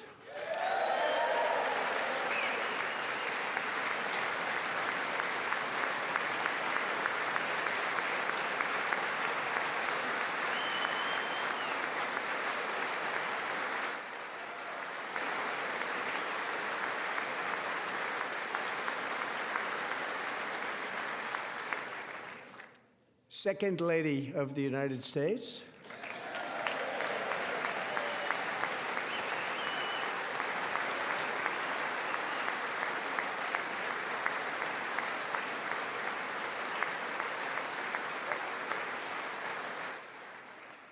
Members of Congress and my fellow Americans, our nation is back, bigger, better, richer, and stronger than ever before.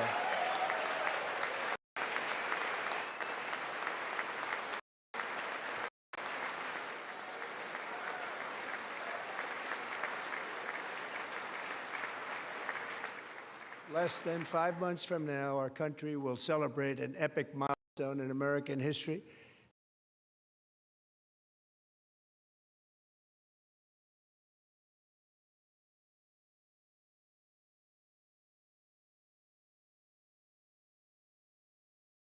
The 250th anniversary of our glorious American independence.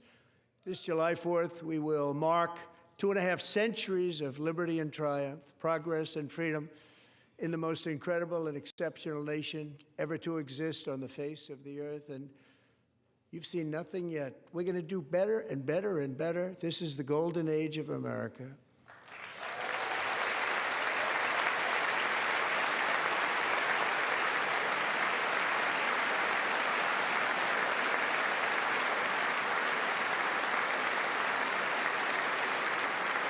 When I last spoke in this chamber 12 months ago, I had just inherited a nation in crisis with a stagnant economy, inflation at record levels, a wide open border, horrendous recruitment for military and police, rampant crime at home, and wars and chaos all over the world. But tonight, after just 1 year, I can say with dignity and pride that we have achieved a transformation like no one has ever seen before, and a turnaround for the ages. It is indeed a turnaround for the ages.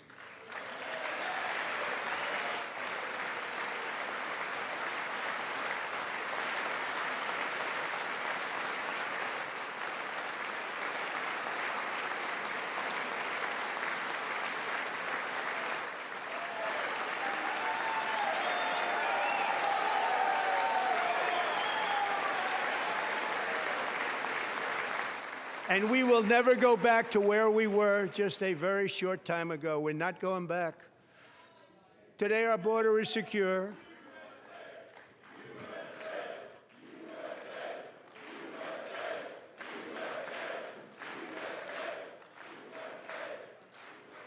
Thank you. Today, our border is secure. Our spirit is restored. Inflation is plummeting. Incomes are rising fast. The roaring economy is roaring like never before, and our enemies are scared, our military and police are stacked, and America is respected again, perhaps like never before.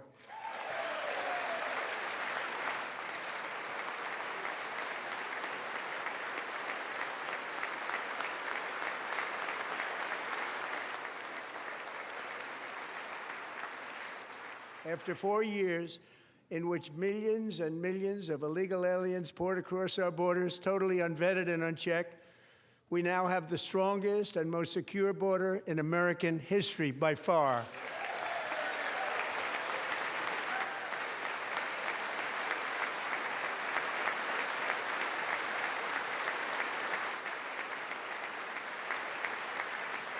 In the past 9 months, 0 illegal aliens have been admitted to the United States.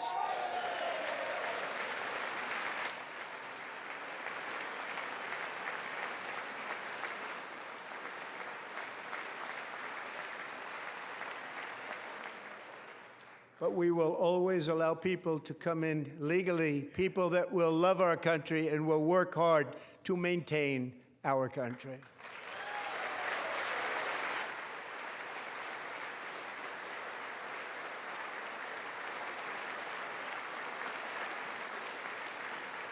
The flow of deadly fentanyl across our border is down by a record 56% in 1 year.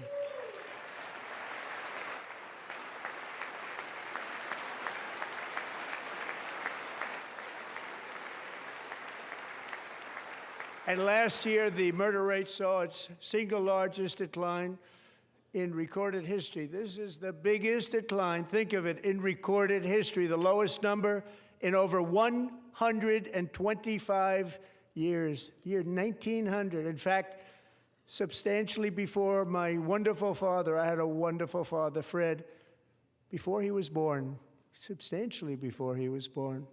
That's a long time ago. He wouldn't like me to say that, but that's a long time ago. The Biden administration and its allies in Congress gave us the worst inflation in the history of our country. But in 12 months, my administration has driven core inflation down to the lowest level in more than 5 years. And in the last 3 months of 2025, it was down to 1.7%.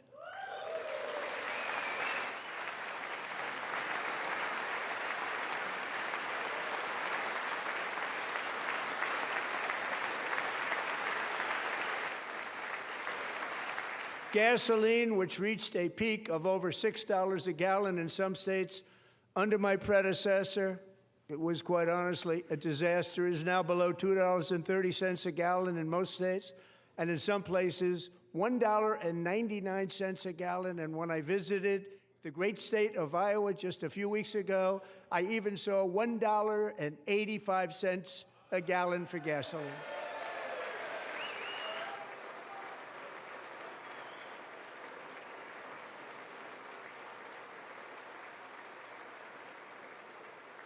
Mortgage rates are the lowest in 4 years and falling fast, and the annual cost of a typical new mortgage is down almost $5,000 just since I took office. 1 year.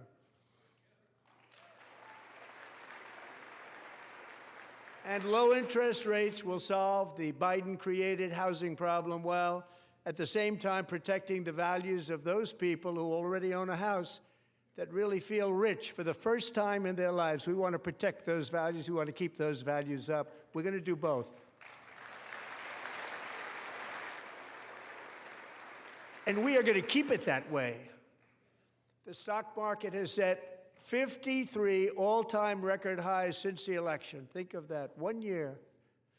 Boosting pensions, 401ks, and retirement accounts for the millions and millions of Americans. They're all gaining. Everybody's up, way up.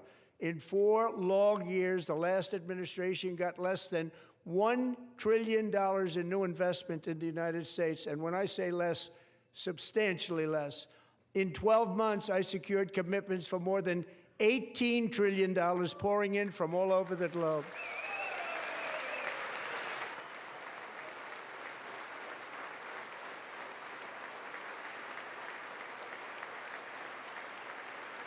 Think of it, much less than $1 trillion for 4 years versus much more than $18 trillion for 1 year. What a difference a president makes. A short time ago, we were a dead country. Now we are the hottest country anywhere in the world, the hottest.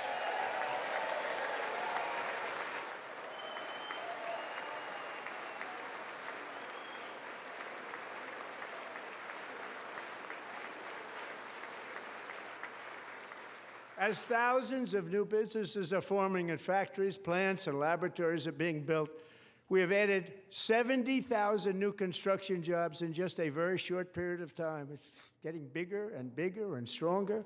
Nobody can believe what they're watching. American oil production is up by more than 600,000 barrels a day, and we just received from our new friend and partner, Venezuela, more than 80 million barrels of oil.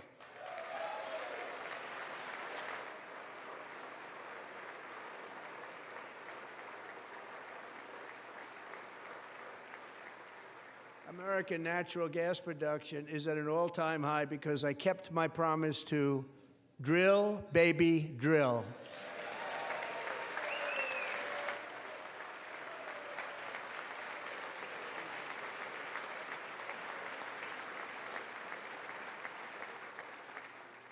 More Americans are working today than at any time in the history of our country. Think about that. Any time in the history of our country, more working today. And 100% of all jobs created under my administration have been in the private sector.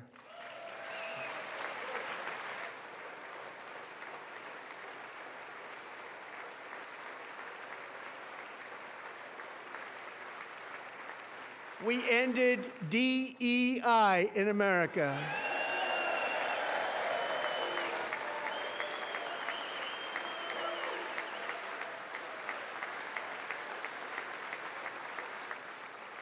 We cut a record number of job-killing regulations, and in 1 year, we have lifted 2.4 million Americans, a record, off of food stamps.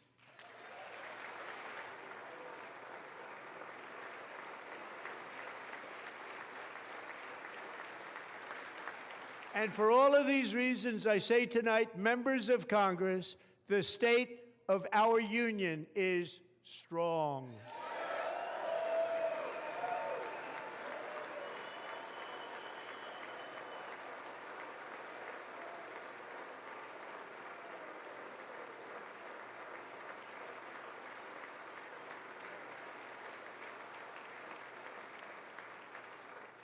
Our country is winning again. In fact, we're winning so much that we really don't know what to do about it.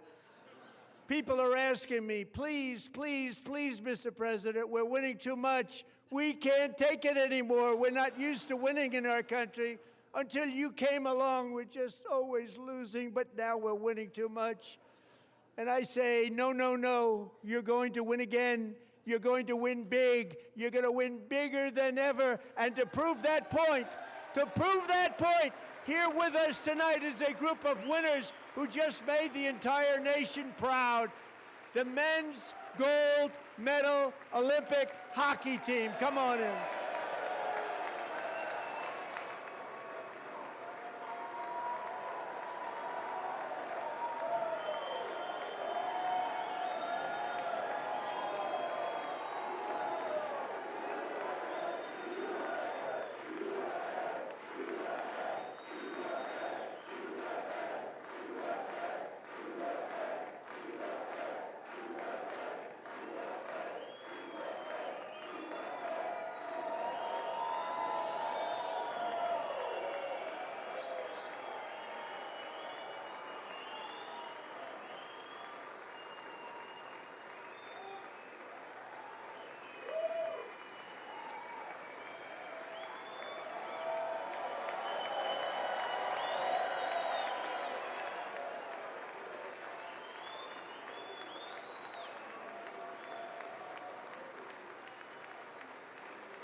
Go ahead.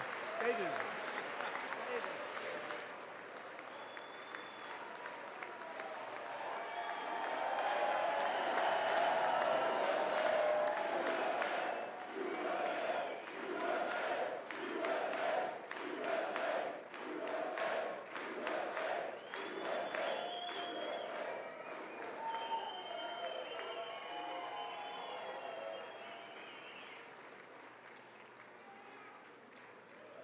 That's the first time I've ever seen them get up.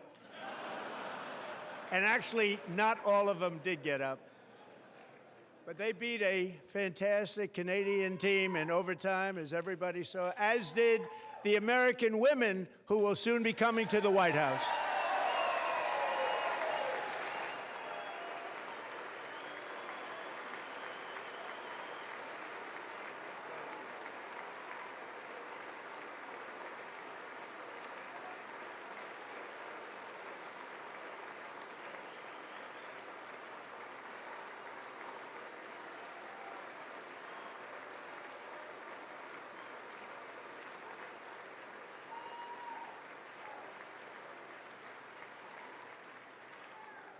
They were in the Oval Office before, and I just want to say a second very big congratulations to Team USA. But I have to say that, and I told them this, and we took a vote of the team. I said, anybody votes no, I'm not doing it. So they stood there, and they weren't about to say no, because I've never seen a goaltender play as well as goalie Connor Hellebuck.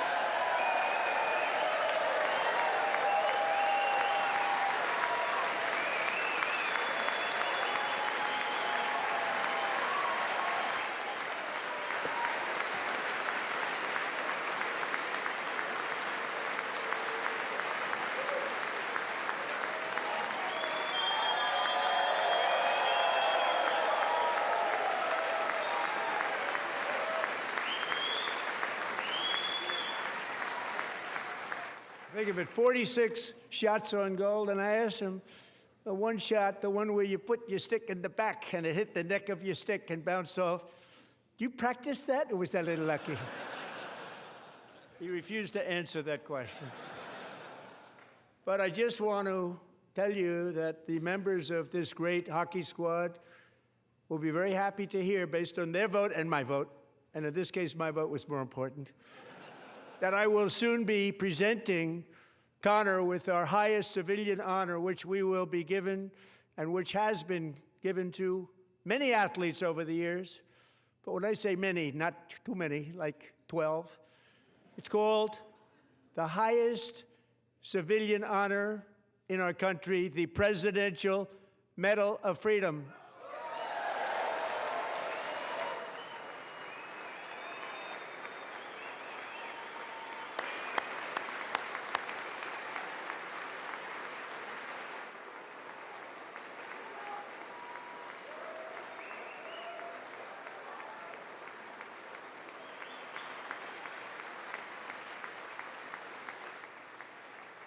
Great athletes have gotten that, very great, the best, and I thought he deserved it. And I did take a vote, every single one of them. I said, I'm not giving it if anybody goes no, and every single one of them rapidly put up their hand. So I want to thank you. What a special job you did. What special champions you are. Thank you very much.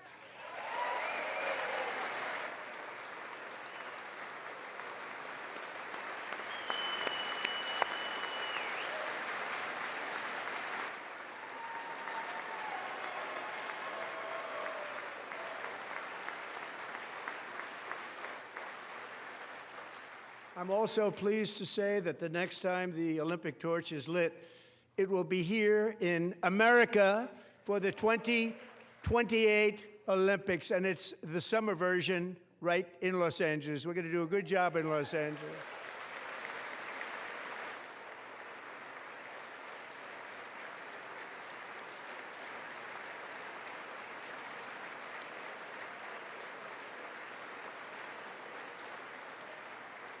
And Los Angeles is going to be safe, just like Washington, D.C. is now one of the safest cities in the country.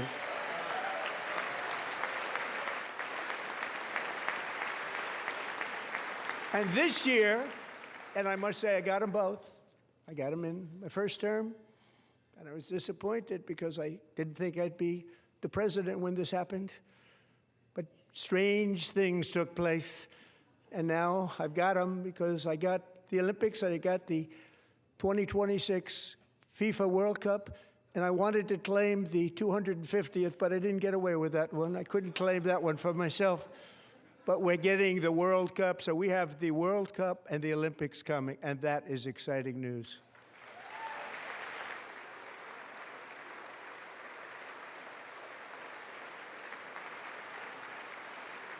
So this will be a year to celebrate our country and the heroes who have kept it free.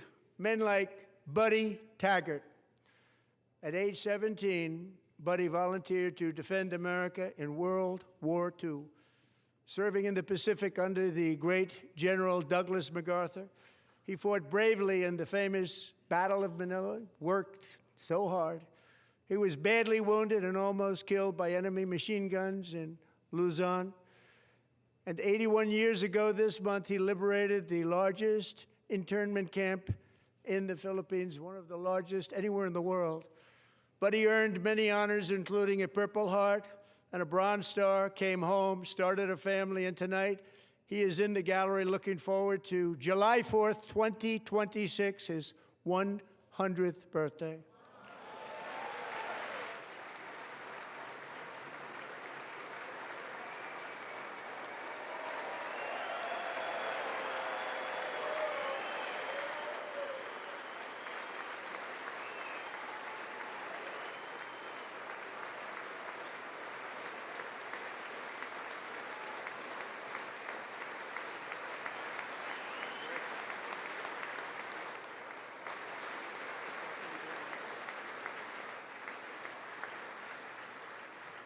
So, Buddy, you're a brave man, and we salute you. Even in times of challenge, setback, and immense heartache, the spirit of 1776 has always shone through very brightly. It was July 4th of last year when floodwaters tore through a girls' summer camp in Central Texas, one of the worst things I've ever seen. I was there, rising 26 feet in the matter of minutes, tragically claiming many, many lives. You all remember that one. As the waters threatened to sweep her away, 11-year-old Millie Kate McClelland closed her eyes and prayed to God. She thought she was going to die. Those prayers were answered when Coast Guard rescue swimmer Scott Ruskin descended from a helicopter above. Nobody knew where he came from.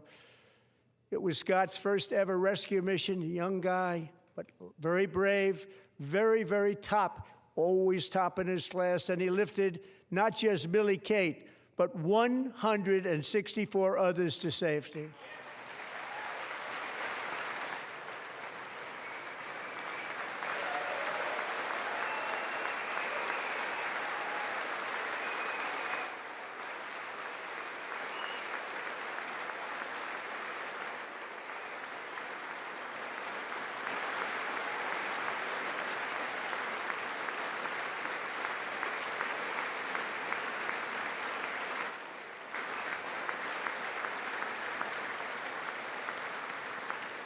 People watched Scott from a distance, and they couldn't believe what they were seeing. The winds were blowing, the rain was pouring, everything was going, and that rapid water, nobody's ever seen anything like it. They said, wow, that's something.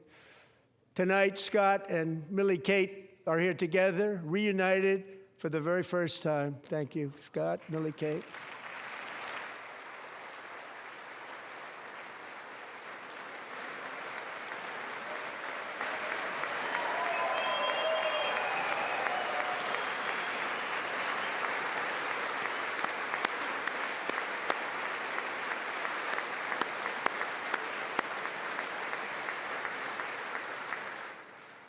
And Petty Officer Ruskin, I'm pleased to inform you that I am now awarding you the Legion of Merit for extraordinary heroism, which is what it was, extraordinary heroism. Thank you.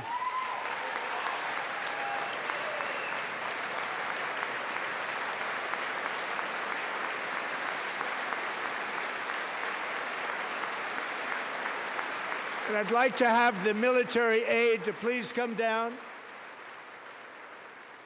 and take care of the service. Military aide, thank you very much. Take care of that very important service. Thank you very much. From 1776 to today, every generation of Americans has stepped forward to defend life, liberty, and the pursuit of happiness. And they're really doing it for the next generation.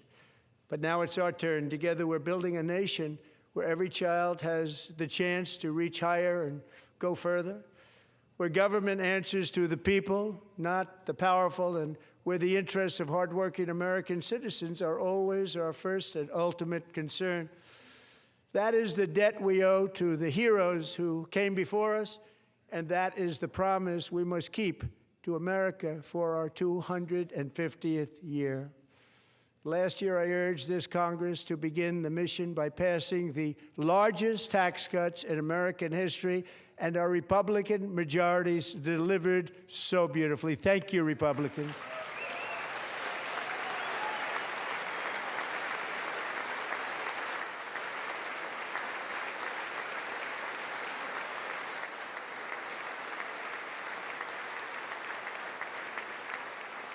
All Democrats, every single one of them, voted against these really important and very necessary massive tax cuts.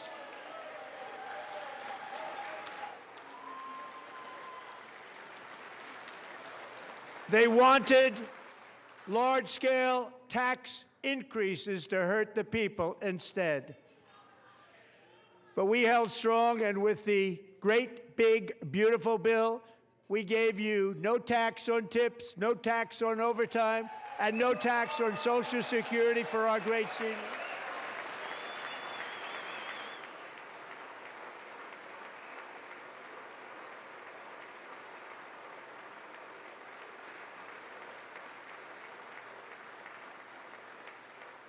And we also made interest on auto loans tax deductible the first time, but only if the car is made in America.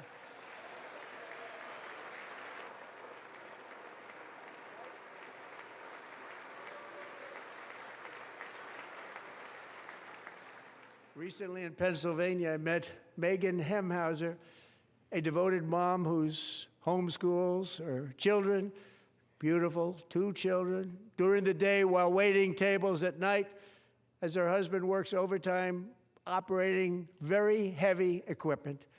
Megan is here this evening, and she's happy to tell you that she is so much richer because with no tax on tips, no tax on overtime, and our expanded child tax credit done again by Republicans, Megan and her husband will take home more than $5,000 extra just for the year, cutting her tax bill in more than half.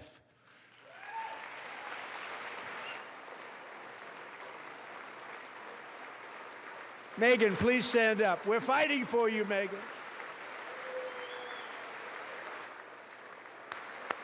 Thank you, Megan.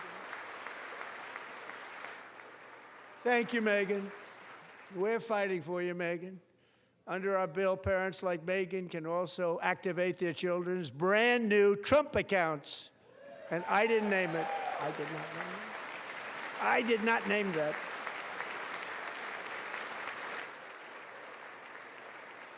Nobody believes me, but I did not name it. It was named by a very tall man sitting right there in the 3rd row. Nice man, a good man. Tax-free investment accounts for every American child. This is something that's so special and has taken off and gone through the roof. Millions will be pre-funded courtesy of the U.S. Treasury and private individuals like Michael and Susan Dell, who have donated $6.25 billion to fund the Trump accounts for 25 million American children. They're great people.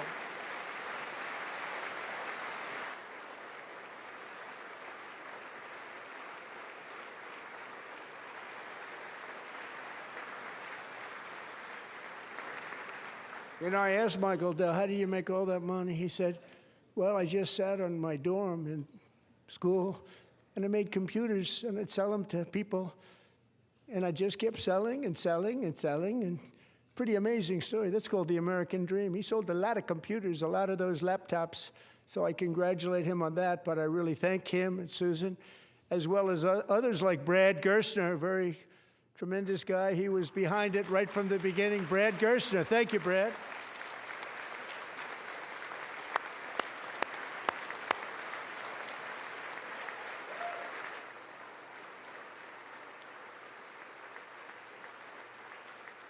So with modest additional contributions, these young people's accounts could grow to over $100,000 or more by the time they turn 18. Think of it, how much money is that for somebody that started with nothing?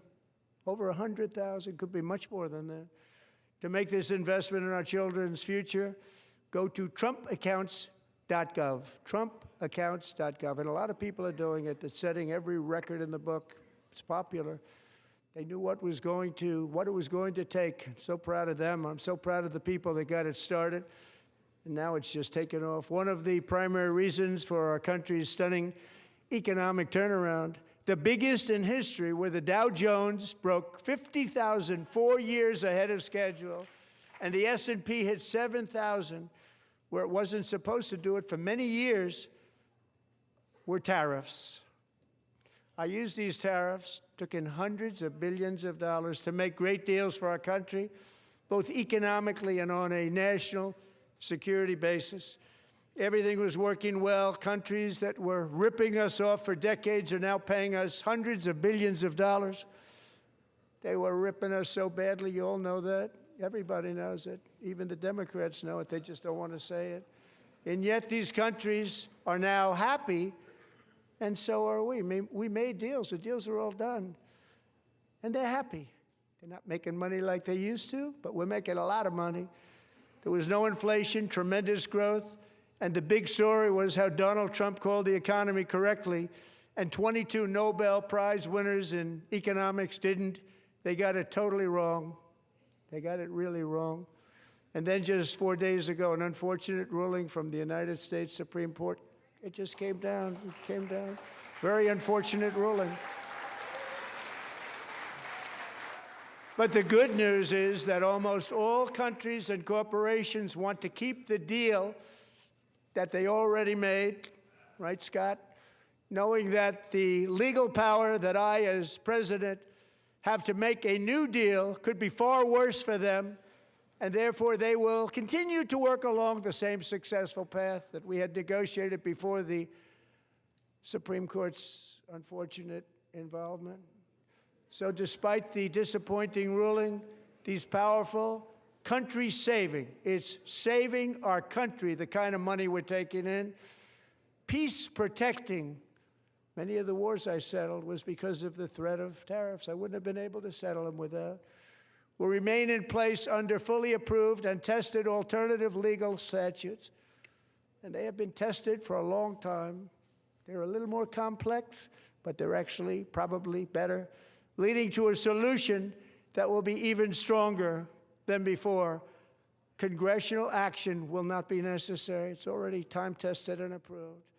And as time goes by, I believe the tariffs paid for by foreign countries will, like in the past, substantially replace the modern-day system of income tax, taking a great financial burden off the people that I love.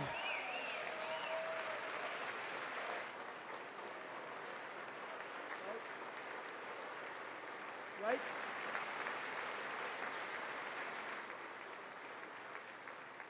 Moving forward, factories, jobs, investment, and trillions of dollars will continue pouring into the United States of America because we finally have a president who puts America first. I put America first. I love America.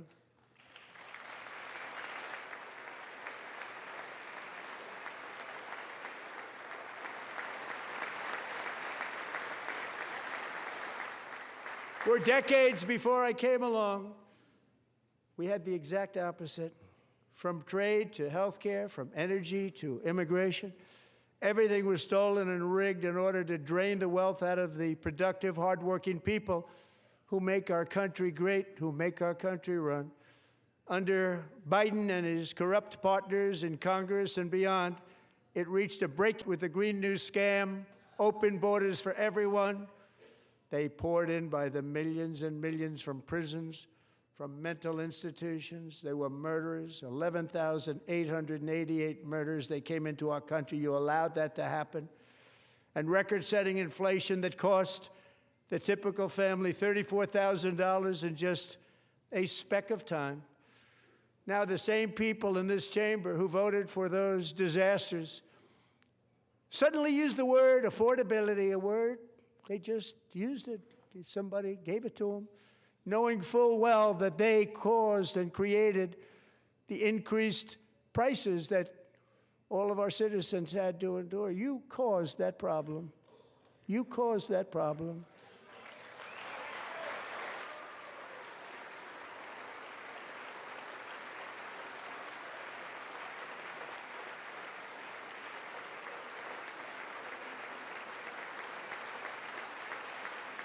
They knew their statements were a lie. They knew it.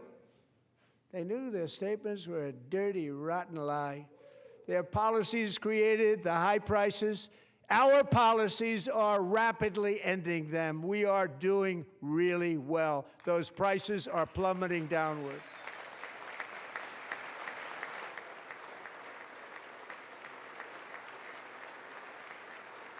The price of eggs is down 60%, Madam Secretary. Thank you. The cost of chicken, butter, fruit, hotels, automobiles, rent is lower today than when I took office by a lot. And even beef, which was very high, is starting to come down significantly. Just hold on a little while. We're getting it down. And soon you will see numbers that few people would think were possible to achieve just a short time ago. Nobody can believe when they see the kind of numbers, and especially energy, when they see energy going down to numbers like that, they cannot believe it. It's like another big tax cut. I'm also confronting one of the biggest ripoffs of our times, the crushing cost of health care caused by you. Since the passage of the Unaffordable Care Act, sometimes referred to as Obamacare, big insurance companies have gotten rich. It was meant for the insurance companies, not for the people. With our government giving them hundreds and hundreds of billions of dollars a year as their stock prices soared 1,000, 1,200, 1,400, and even 1,700%, like nothing else. That's why I introduced the great health care plan. I want to stop all payments to big insurance companies and instead give that money directly to the people so they can buy their own health care, which will be better health care at a much lower cost.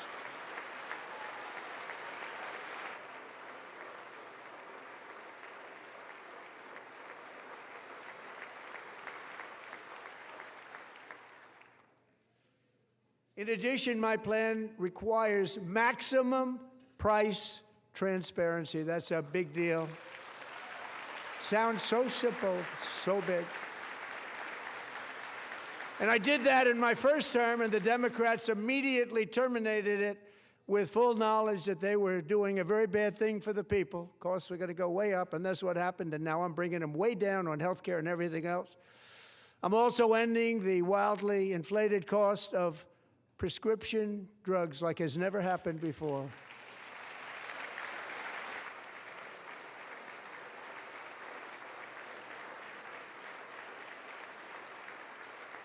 Other presidents tried to do it, but they never could. They tried. Most didn't try, actually. But they tried. They said they tried. They couldn't do it. They didn't even come close. They were all talk and no action, but I got it done.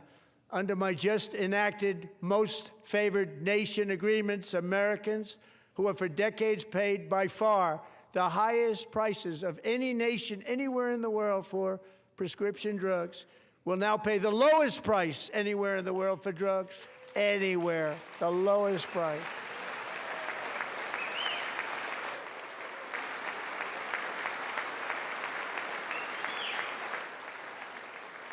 So in my first year of the second term, should be my third term, but strange things happen. I took prescription drugs, a very big part of health care, from the highest price in the entire world to the lowest. That's a big achievement. The result is price differences of 300, 400, 500, 600% and more, all available right now at a new website called TrumpRx.gov. And I didn't name that one either, by the way.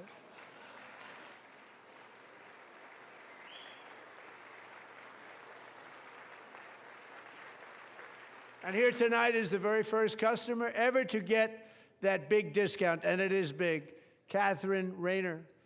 For 5 years, she and her husband have struggled with infertility, and they turned to IVF. One drug has been costing Catherine $4,000 to purchase. But a few weeks ago, she logged onto the TrumpRx website and got that same drug that cost $4,000, got it for under $500, a reduction of much more, actually, than $3,500. Catherine, we are all praying for you, and you're going to be a great mom.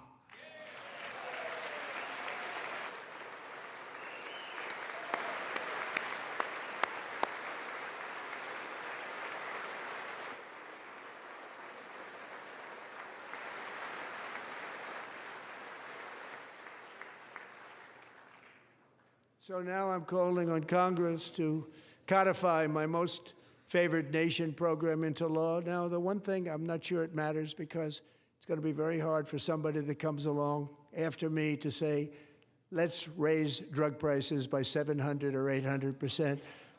But John and Mike, if you don't mind, codify it anyway. They may do it. Codify it anyway. Thank you.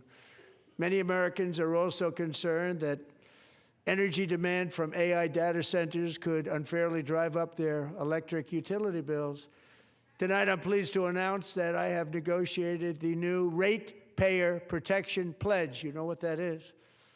We're telling the major tech companies that they have the obligation to provide for their own power needs. They can build their own power plants as part of their factory so that no one's prices will go up. And in many cases, prices of electricity will go down for the community, and very substantially down. This is a unique strategy never used in this country before. We have an old grid. It could never handle the kind of numbers, the amount of electricity that's needed. So I'm telling them they can build their own plant. They're going to produce their own electricity. It will ensure the company's ability to get electricity while at the same time lowering prices of electricity for you, and could be very substantial for all of you cities and towns. You're going to see some good things happen over the next number of years. Another pillar of the American dream that has been under attack is home ownership. With us tonight is Rachel Wiggins, a mom of two from Houston. She placed bids on 20 homes and lost all of those bids to gigantic investment firms that bypassed inspection, paid all cash, and turned those houses into rentals, stealing away her American dream. She was devastated. Stories like this are why last month I signed executive order to ban large Wall Street investment firms from buying up in the thousands single-family homes.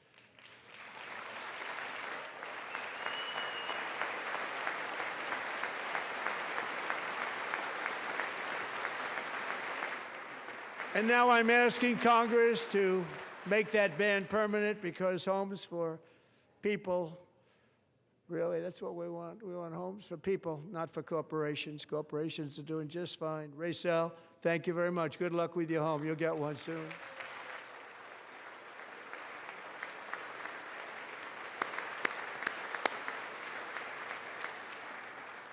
We're also working to make it easier for Americans to save for retirement. And under this administration, we will always protect Social Security and Medicare. They are not protecting it for our seniors. We will always protect Social Security, Medicare, Medicaid.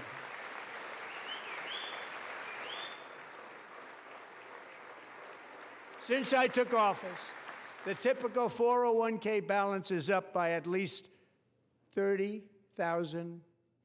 It's a lot of money. We have millions and millions of people, because the stock market has done so well, setting all those records. Your 401ks are way up. Yet half of all of working Americans still do not have access to a retirement plan with matching contributions from an employer. To remedy this gross disparity, I'm announcing that next year my administration will give these often forgotten American workers, great people, the people that built our country, access to the same type of retirement plan offered to every federal worker. We will match your contribution with up to $1,000 each year. As we ensure that all Americans can profit from a rising stock market, let's also ensure that members of Congress cannot corruptly profit from using insider information.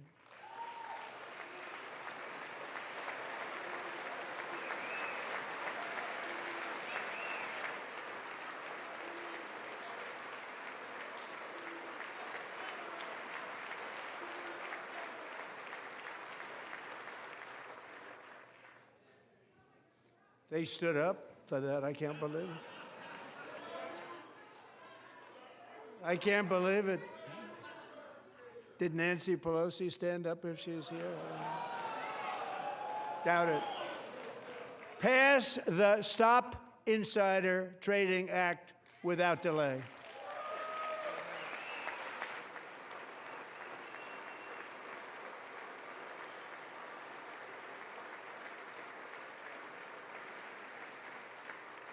I wasn't sure if anybody, even on this side, was going to applaud for that. I'm very impressed. Thank you. I'm very impressed. But when it comes to the corruption that is plundering, it's plundering America. There's been no more stunning example than Minnesota, where members of the Somali community have pillaged an estimated $19 billion from the American taxpayer. Oh, we have all the information. And in actuality, the number is much higher than that. And California, Massachusetts, Maine, and many other states are even worse. This is the kind of corruption that shreds the fabric of a nation, and we are working on it like you wouldn't believe. So tonight, although started 4 months ago, I am officially announcing the war on fraud to be led by our great Vice President, J.D. Vance.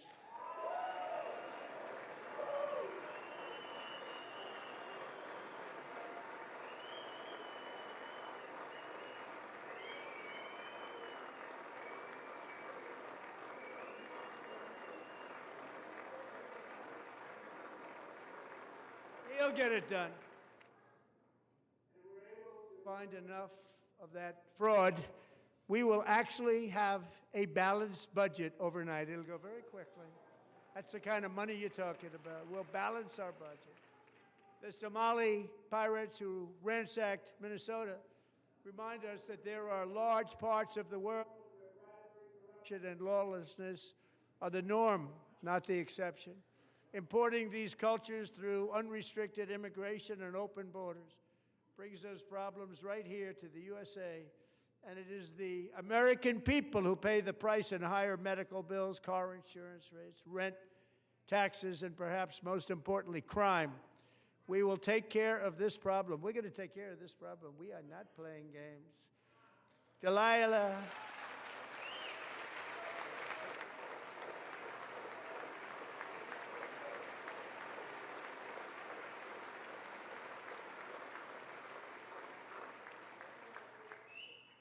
Delilah Coleman was only 5 years old in June 2024 when a 18-wheel tractor trailer plowed into her stopped car traveling at 60 miles an hour or more. The driver was an illegal alien let in by Joe Biden and given a commercial driver's license by open borders politicians in California. Doctors said Delilah would never be able to walk or talk, have a good life. She wouldn't even be able to eat again. But against all odds, she is now in the first grade learning to walk. And she's here this evening with her dad, Marcus, a fantastic man. Delilah, please, you are a great inspiration. Please stand up.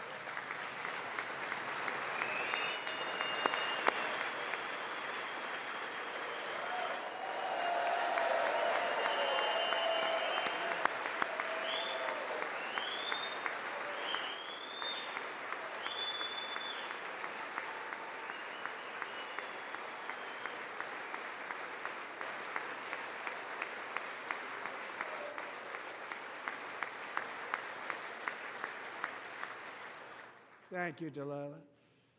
Many, if not most, illegal aliens do not speak English and cannot read even the most basic road signs as to direction, speed, danger, or location. That's why tonight I'm calling on Congress to pass what we will call the Delilah Law, barring any state from granting commercial driver's licenses to illegal aliens.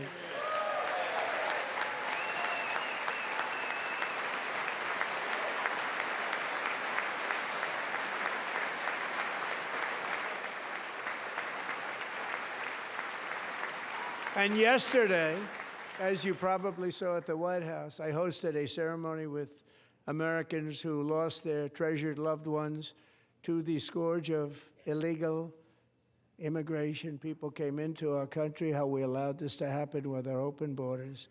These are the angel moms and families that for decades our government betrayed and our media totally ignored. It was terrible. Hard to believe, actually. In 2023, a 16-year-old high school cheerleader named Elizabeth Medina was supposed to perform in her town's Christmas parade, but she never arrived. Her mother, Jacqueline, went home to look for her, and she found her lying dead in a bathtub, bleeding profusely after being stabbed 25 times. Elizabeth's killer was a previously arrested illegal alien who had broken in and brutally extinguished the brightest light in her family's life, violently and viciously.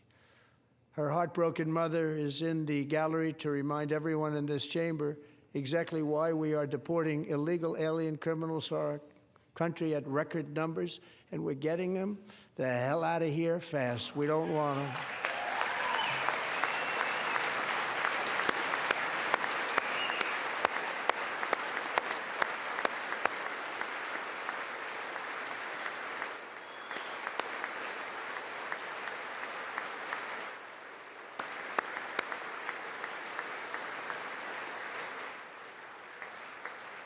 Thank you very much, Jacqueline. Thank you. We can never forget that many in this room not only allowed the border invasion to happen before I got involved, but indeed they would do it all over again if they ever had the chance. If they ever got elected, they would open up those borders to some of the worst criminals anywhere in the world. The only thing standing between Americans and a wide open border right now is President Donald J. Trump and our great Republican patriots in Congress. Thank you. Thank you.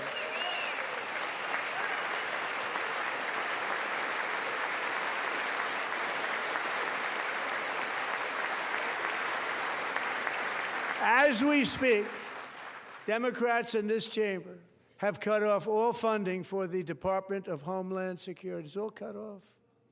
It's all cut off. They have instituted another Democrat shutdown, the first one costing us 2 points on GDP. 2 points we lost on GDP, which probably made them quite happy, actually. Now they have closed the agency responsible for protecting Americans from terrorists and murderers. Tonight I'm demanding the full and immediate restoration of all funding for the border security, homeland security of the United States, and also for helping people clean up their snow. We have no money because of the Democrats, and it would be nice.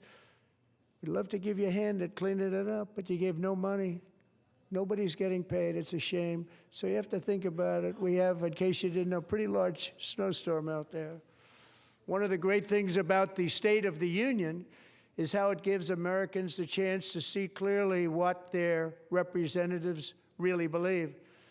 So tonight, I'm inviting every legislator to join with my administration in reaffirming a fundamental principle. If you agree with this statement, then stand up and show your support. The first duty of the American government is to protect American citizens, not illegal aliens.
Isn't that a shame? You should be ashamed of yourself not standing up.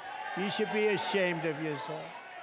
That is why I'm also asking you to end deadly sanctuary cities that protect the criminals and enact serious penalties for public officials who block the removal of criminal aliens. In many cases, drug lords, murderers all over our country, they're blocking the removal of these people out of our country, and you should be ashamed of yourself.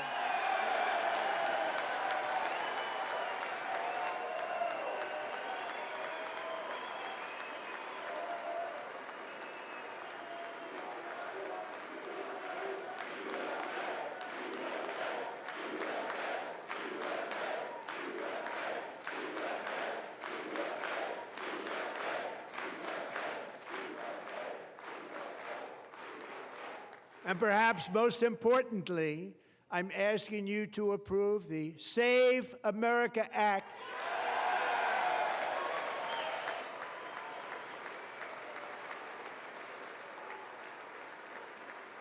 To stop illegal aliens and others who are unpermitted persons from voting in our sacred American elections. That cheating is rampant in our elections. It's rampant. It's very simple. All voters must show voter ID.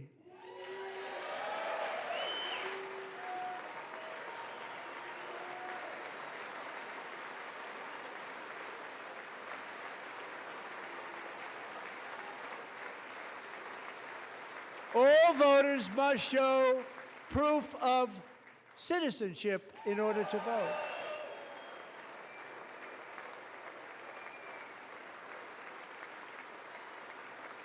And no more crooked mail-in ballots except for illness, disability, military, or travel. None. And this should be an easy one. And by the way, it's polling at 89%, including Democrats, 89%.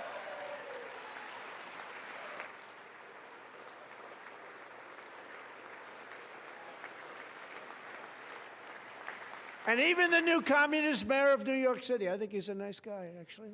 Speak to him a lot. Bad policy, but nice guy. Just said they want people to shovel snow. They got hit hard.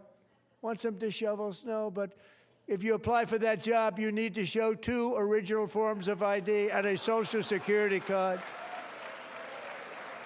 Yet they don't want identification for the greatest privilege of them all, voting in America. No, it's no good. No good. Both Republicans and Democrats overwhelmingly agree on the policy that we just enunciated. And Congress should unite and enact this common sense, country-saving legislation right now, and it should be before anything else happens.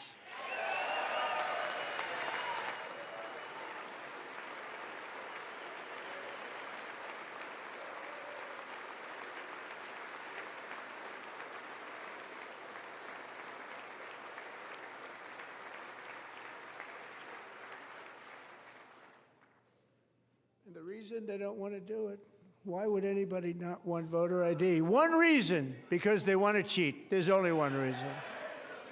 They make up all excuses. They say it's racist. They come up with things, you almost say, what imagination they have. They want to cheat. They have cheated. And their policy is so bad that the only way they can get elected is to cheat. And we're going to stop it. We have to stop it, John.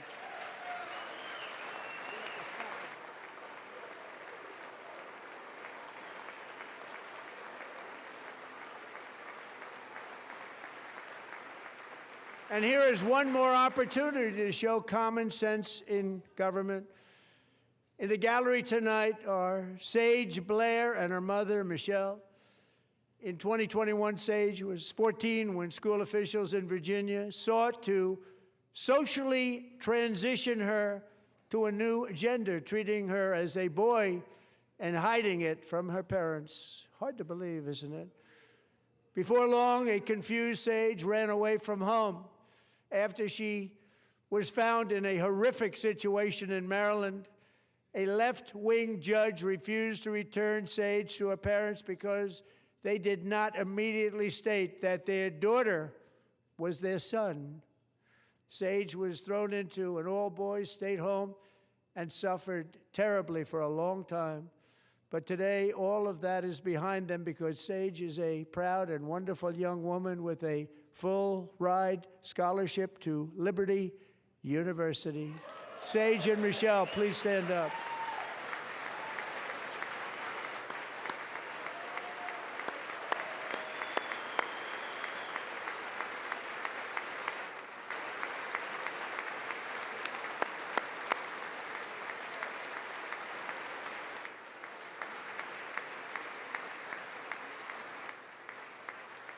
And thank you for your great bravery. And who can believe that we're even speaking about things like this? 15 years ago, if somebody was up here and said that, they'd say, what's wrong with him? But now we have to say it because it's going on all over numerous states without even telling the parents. But surely we can all agree no state can be allowed to rip children from their parents' arms and transition them to a new gender against the parents' will. Who would believe that we're even talking about this? We must ban it, and we must ban it immediately.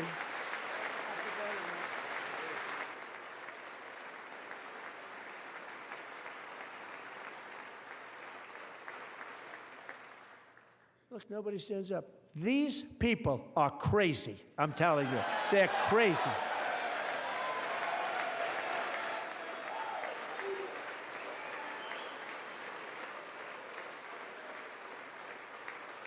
Amazing, incredible. Boy, oh boy. We're lucky we have a country. With people like this, Democrats are destroying our country, but we've stopped it just in the nick of time, didn't we? Huh?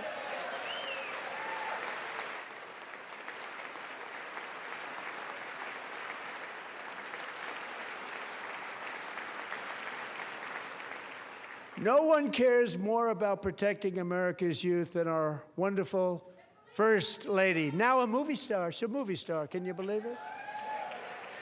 Who would have believed that? Over the past year, she has had an incredible impact championing AI legislation, advancing a landmark executive order on foster care, and helping secure $30 million to launch the Melania Trump Foster Youth to Independence Initiative. It's a tremendous, really a tremendous thing that happened and had a lot of bipartisan support. She gets much better bipartisan support than I do. I get none. She gets a lot. Someday you're going to have to tell me how you did that. And students and educators in every state have joined the First Lady's efforts in the presidential AI challenge, keeping America's next generation positioned to succeed and strongly succeed in the future. Tonight, we welcome two young people whose lives reflect the First Lady's impact, Sierra Burns and Everest Nevermont. Thank you both, and Melania, thank you. I know how hard you worked on it. Thank you very much.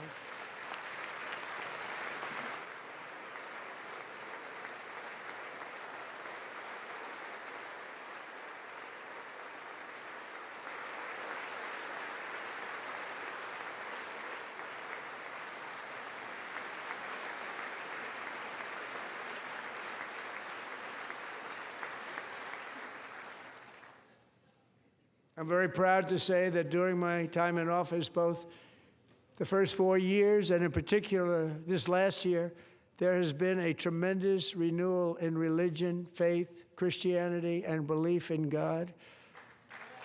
Tremendous renewal.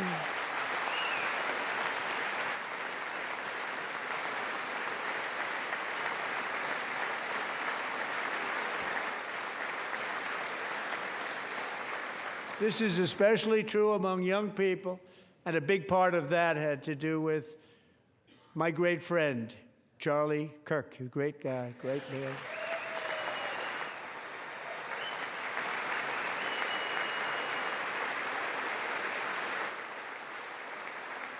So last year, Charlie was violently murdered by an assassin and martyred, really martyred for his beliefs. His wonderful wife, Erica, is with us tonight. Erica, please stand.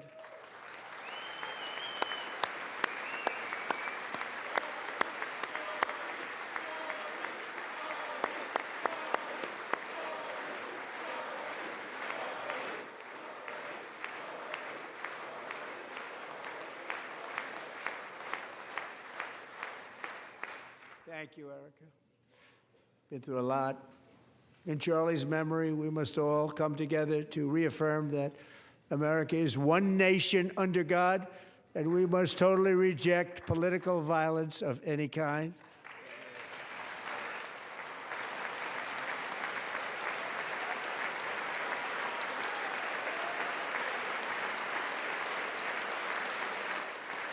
We love religion, and we love bringing it back, and it's coming back at levels that nobody actually thought possible. It's really a beautiful thing to see.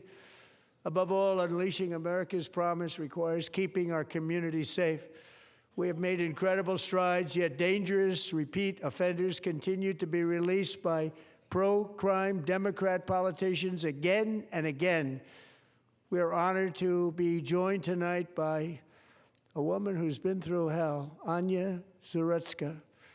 In 2022, she and her beautiful daughter, so beautiful, what a beautiful young woman, Irina, fled war-torn Ukraine to live with relatives near Charlotte, North Carolina. And by the way, what's going on with Charlotte? Last summer, 23-year-old Irina was riding home on the train when a deranged monster who had been arrested over a dozen times and was released through no cash bail, stood up and viciously slashed a knife through her neck and body. No one will ever forget there were people on that train. No one will ever forget the expression of terror on Irina's face as she looked up at her attacker in the last seconds of her life. She died instantly. She had escaped a brutal war only to be slain by a hardened criminal, set free to kill in America, came in through open borders. Mrs. Zarutska, tonight I promise you we will ensure justice for your magnificent daughter, Irina.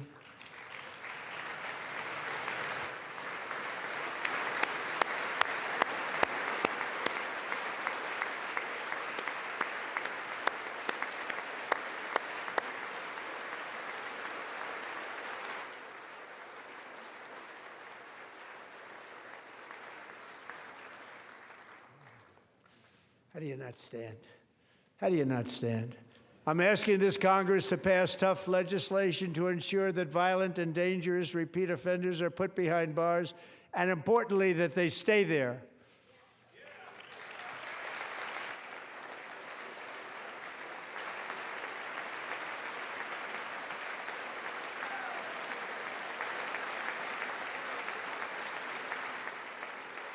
Starting last summer, I deployed our National Guard and federal law enforcement to restore law and order to our most dangerous cities, including Memphis, Tennessee, big success, New Orleans, Louisiana, big success, and our nation's capital itself, Washington, D.C., where we have almost no crime anymore in Washington, D.C. How did that happen?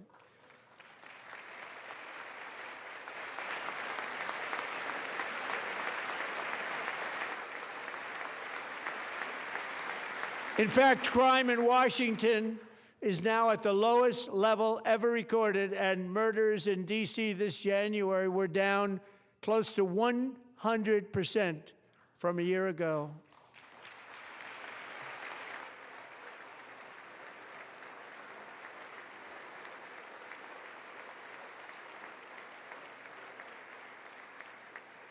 They don't like to hear that. One of sick people, one of the brave service members who helped achieve this stunning turnaround was 20-year-old West Virginia Army National Guard Specialist Sarah Beckstrom. After a 4-month deployment, she voluntarily extended her service, and her rank was going to be lifted. She was doing so well. They were so proud of her. But the very next day, she was on patrol near the White House when she was ambushed and shot in the head by a terrorist monster from Afghanistan. Shouldn't have been in our country. And all because she wore the uniform of our nation. She was shot. He traveled here because he didn't like people wearing our uniform. He was sick and deranged, shouldn't have been in our country. Sarah Beckstrom died in order to defend our capital, and we are honored to be joined by her wonderful parents, Gary and Eva Lee. Your daughter was a true American patriot, and she will be greatly missed. She was a great person. I saw reports on her. They've never seen anything like it.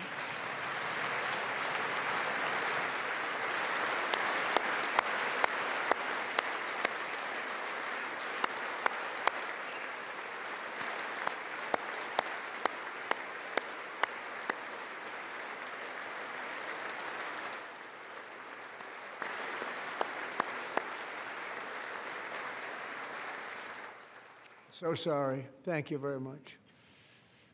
She's a great young lady. I saw reports that were like, perfect. She was perfect. Serving alongside Sarah that day was Staff Sergeant Andrew Wolf. The terrorist shot Andrew in the head, and no one thought he could possibly make it. The two of them, Sarah and Andrew, both shot violently in the head. Neither was expected to make it. They weren't even given a chance, except his wonderful mother, named Melody, who I spoke to the same night, and she was so positive. The doctors thought that Andrew was gone, but his mother said, no, Mr. President, Andrew will be fine. He's going to make it. I've never seen anything like it. I mean, he was given almost no chance. She said, I have no doubt, sir, he's going to be okay. This was a conversation that I had with her that night, with her son laying helplessly in bed, blood all over. Everybody is praying, she said, sir, he will be okay. The doctors didn't understand what she was saying, and after looking at the results of the damage done, neither did I. She was so strong and conclusive that even Andrew's great father felt she didn't really understand the gravity of the situation. But she turned out to be right. Right, Melody? She turned out to be right.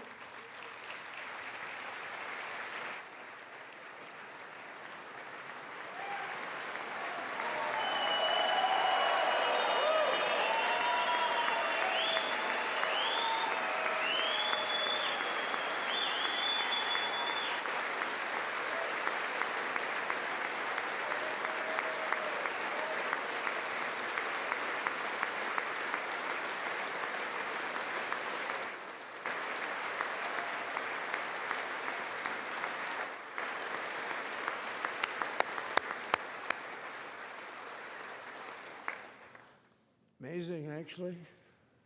I said, where does this woman come from? She's the most positive person I've ever met.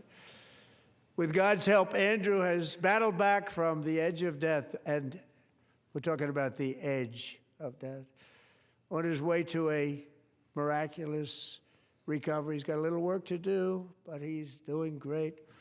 Nice to see you. He's a good-looking guy. Nice to see you. Thanks, Andrew.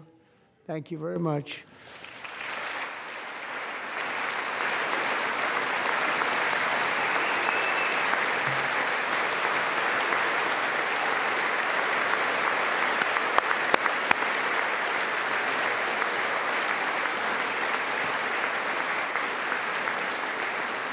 So, Andrew, while you're up, now I'm going to ask a highly respected General James Seward to present Staff Sergeant Andrew Wolf and the great family of Sarah Beckstrom with the award created by our late, great President George Washington himself. It's called the Purple Heart.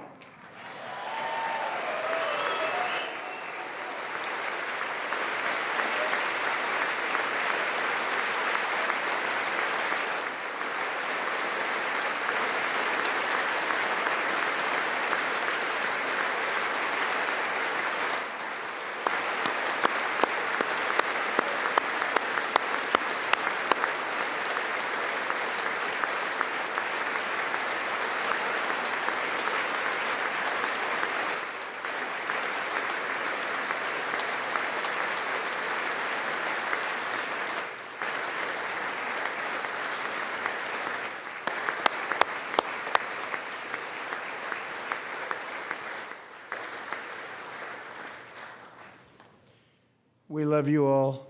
Love you. We're proudly restoring safety for Americans at home, and we are also restoring security for Americans abroad. Our country has never been stronger. In my first 10 months, I ended 8 wars, including Cambodia. Isn't it funny? Sick people. Cambodia and Thailand, Pakistan and India. Would have been a nuclear war. 35 million people said the Prime Minister of Pakistan would have died if it were not for my involvement. Kosovo and Serbia, Israel and Iran, Egypt and Ethiopia, Armenia and Azerbaijan, the Congo and Rwanda, and of course the war in Gaza, which proceeds at a very low level. It's just about there. And I want to thank Steve Witkoff and Jared Kushner for your help. Thank you, Steve. Thank you, Jared.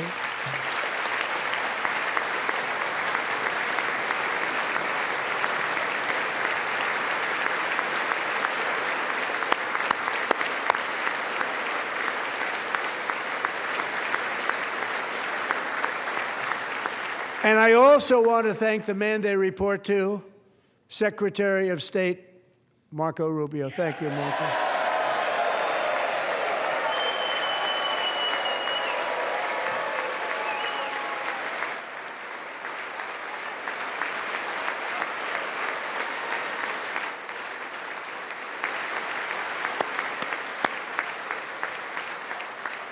People like you. You know, Marco got 100% of the votes when he was in confirmation. I think our next one was about 54%. And some of the Democrats are now saying, I can't believe we approved that guy. And he said it's an honor that they feel that way, right, Marco? You have done a great job, great Secretary of State. I think he'll go down as the best ever.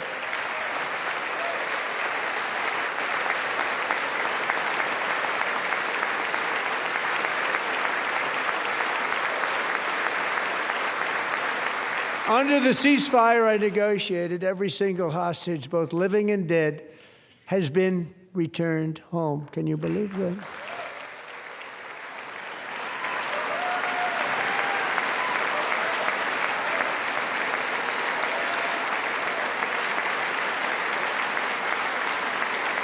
Nobody thought it was possible. Nobody thought that was possible. Both living and dead. And those parents who had a dead son, their boy, they'd always tell me their boy, they wanted him as much as though he were living. It was an amazing period of time. And they came back, and when we got all of the living hostages back, and many, many before them, but I always said those last 20 are going to be very tough, but we got many, many more, hundreds. But I said those last 20 are going to be tough. We got them back. But we only got back 14 or 15 of the dead of the 28. And believe it or not, Hamas worked along with Israel, and they dug and they dug and they dug. It's a tough thing to do, going through bodies all over, passing up 100 bodies sometimes for each one that they found. Tough job. And they finally got it back to 27. And then Steve and Jared, they got it back to 28. They found all 28. Nobody thought that was possible, but we did it. And I remember the family of the 28th. They were so grieved, but they were so happy as it's possible to be. They had their boy back. The mother said, "Sir, we have our boy back." What a period of time that was, but we got them all back. So thank you both very much. Great job.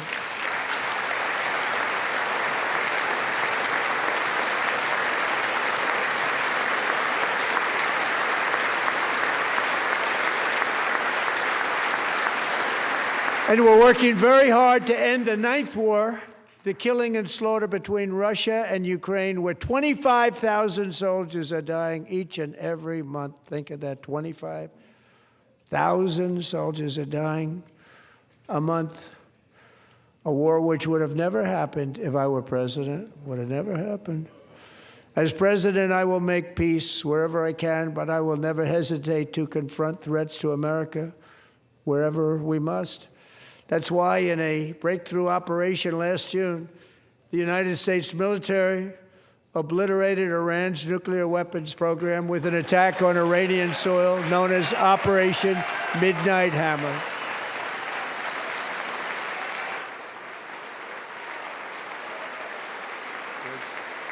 Good.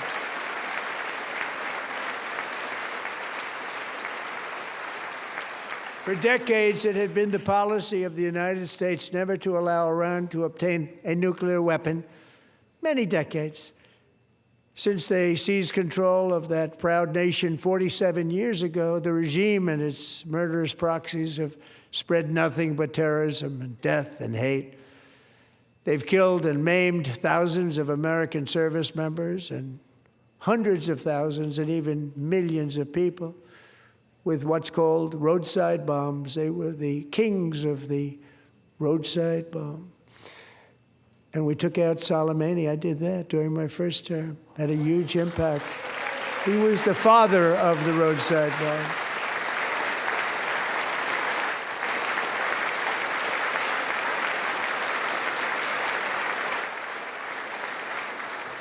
And just over the last couple of months with the protests, they've killed at least, it looks like, 32,000 protesters. 32,000 protesters in their own country. They shot them and hung them. We stopped them from hanging a lot of them with the threat of serious violence. But this is some terrible people. They've already developed missiles that can threaten Europe and our bases overseas, and they're working to build missiles that will soon reach the United States of America. After Midnight Hammer, they were warned to make no future attempts to rebuild their weapons program, and in particular, nuclear weapons. Yet they continue, starting it all over. We wiped it out, and they want to start all over again, and are at this moment again pursuing their sinister ambitions. We are in negotiations with them. They want to make a deal, but we haven't heard those secret words. We will never have a nuclear weapon. My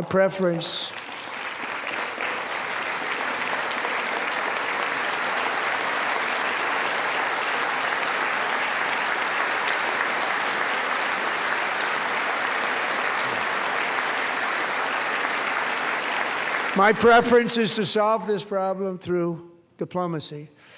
But one thing is certain, I will never allow the world's #1 sponsor of terror, which they are by far, to have a nuclear weapon. Can't let that happen.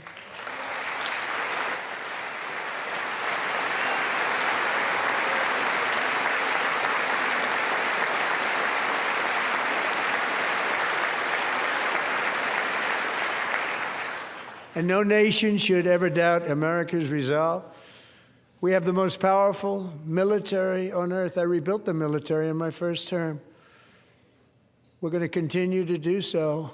Also, we just approved a $1 trillion budget. We have no choice. We have to be strong, because hopefully we will seldom have to use this great power that we built together. It's really called peace through strength, and it's been very, very effective.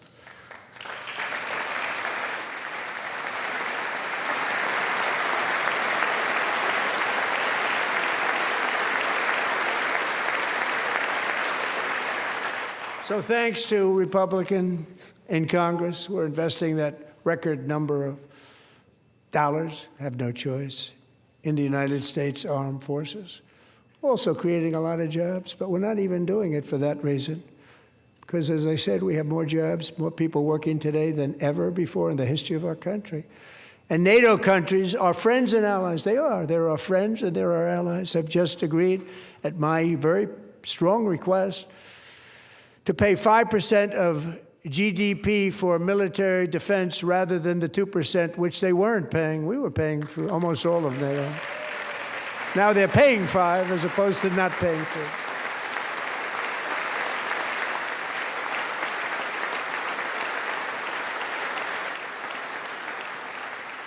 And getting that 5% was something which everyone said would never be done, could not happen. We got it really easily with one meeting. And big difference between 2% that's not paid. We were paying the freight of many of them. Very few were paid up. Now 5%, then they're paid. And everything we send over to Ukraine is sent through NATO, and they pay us in full. They pay us totally in full. Every branch of our armed forces is setting records for recruitment. This is so exciting. and every service member recently.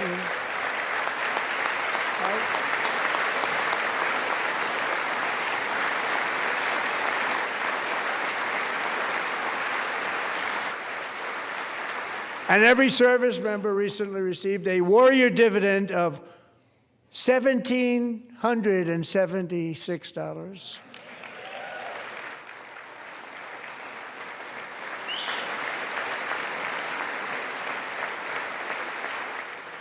You know, they put it on my desk. We got the money from tariffs and other things, a lot of money we have. We have much more money than people understand. Have to rebuild that program a little bit, but it won't take long. But we got the money, and it was $1,775, and they wanted my approval. And I said, what's the number? $1,775. I said, wait a minute. For one more dollar, we can have $1,776. It's going to I said, we're going to figure that. I never asked anybody if we could afford it. One more dollar, I said $1,776. And I said, that's good. And I'll tell you what, our military, that was 4 months ago, our military, I never see a person in the military that doesn't thank me for it, so we're honored to do it. They deserve it. And we call it 1776. It was great. And we love our military. We love our law enforcement. We love our firemen. You know, the firemen don't get mentioned enough. We love our firemen. We're also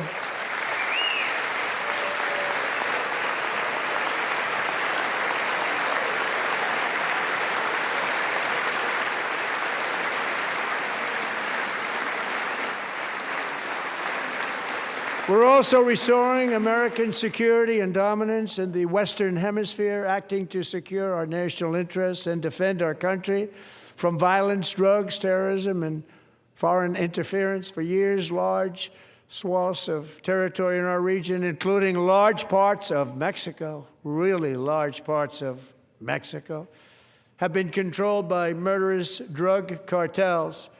That's why I designated these cartels as foreign terrorist organizations, and I declared illicit fentanyl as a weapon of mass destruction.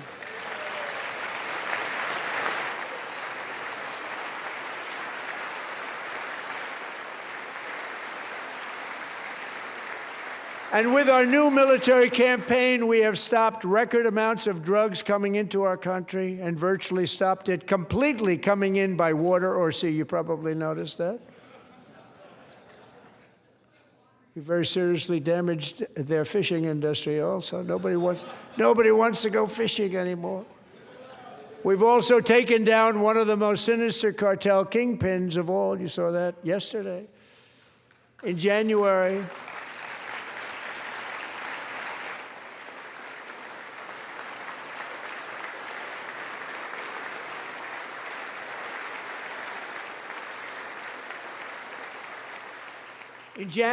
elite American warriors carried out one of the most complex, spectacular feats of military competence and power in world history. No one's seen anything like it. Foreign leaders, I won't tell you who, called me and they said, very impressive, very good.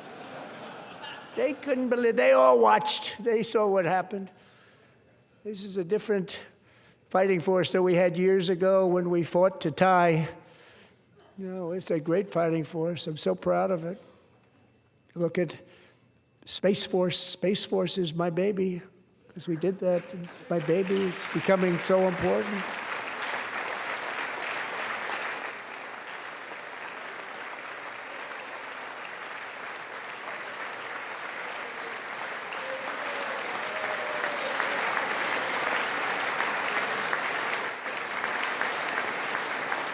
And America's armed forces overwhelmed all defenses and utterly defeated an enemy, good fighters, to end the reign of outlaw dictator Nicolas Maduro and bring him to face American justice.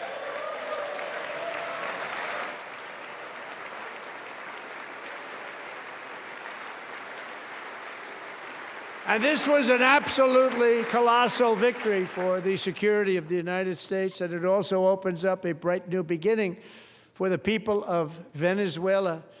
We're working closely with the new president of Venezuela, Delcy Rodriguez, to unleash extraordinary economic gains for both of our countries and to bring new hope to those who have suffered so terribly.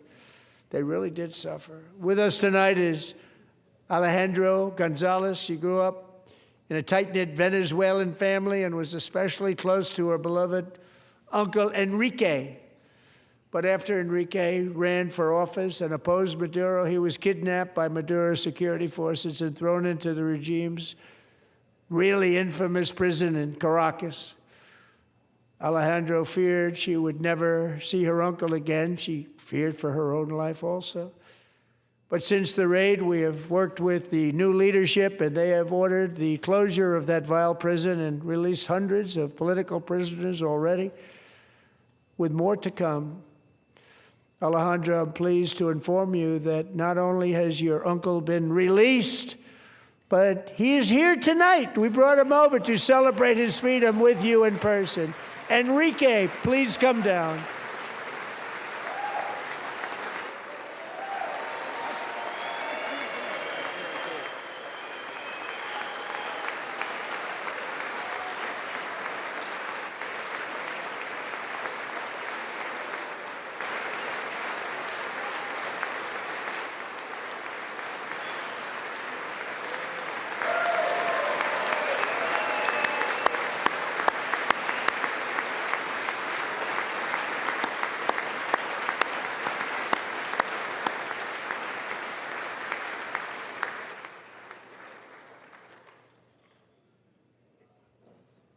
Thank you, Enrique. Have a good time.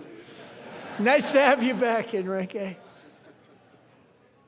There were many heroes on that January raid to capture Maduro, really great heroes.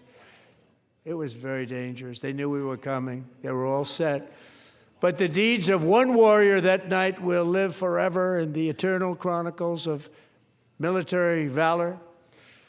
Chief Warrant Officer 5, Eric Slover, planned the mission and was the flight lead in the cockpit of the first helicopter, a big, beautiful, powerful helicopter. It was a massive Chinook carrying, as you can imagine, many, many American warfighters. Wearing the dog tags his wife Amy had blessed with holy water before he left. She knew it was going to be a rough one. Eric steered the Chinook under the cover of night and descended swiftly upon Maduro's heavily protected military fortress. This was a major military installation, protected by thousands of soldiers and guarded by Russian and Chinese military technology. How did that work out? Not too good. While preparing to land, enemy machine guns fired from every angle, and Eric was hit very badly in the leg and hip, one bullet after another. He absorbed 4 agonizing shots, shredding his leg into numerous pieces. And yet, despite the fact that the use of his legs was vital to successful helicopter flight, legs are the most important part of flying a helicopter, to deliver the many commandos who would capture and detain Maduro was the only thing Eric was thinking about. Then, even as he was gushing blood, which was flowing back down the aisle, helicopter lands at a steep angle. The machine guns stood right in front of him. They were right in front of him, 2 machine gunners who escaped the wrath of the previous planes. Eric maneuvered his helicopter with all of those lives and souls to face the enemy and let his gunners eliminate the threat. Turned the helicopter around so the gunners could take care of business, saving the lives of his fellow warriors from what could have been a catastrophic crash deep in enemy territory. Only after safely landing the helicopter with all the warriors aboard in the exact right spot, which was vital to the mission. We probably would have had to maybe cancel the mission if that didn't happen. Eric told his co-pilot, also wounded, but not as gravely, to take over. I'm about ready to pass out. The success of the entire mission and the lives of his fellow warriors hinge on Eric's ability to take the searing pain. It was unbelievable what's happened to his legs of the bullets and keep on flying and landing and People knew what was happening. Everybody in the back of the helicopter knew because they saw the blood pouring down the aisle. Chief Warrant Officer Slover is still recovering from his serious wounds, but I'm thrilled to say that he is here tonight with his wife, Amy, Eric, and Amy. Come on in.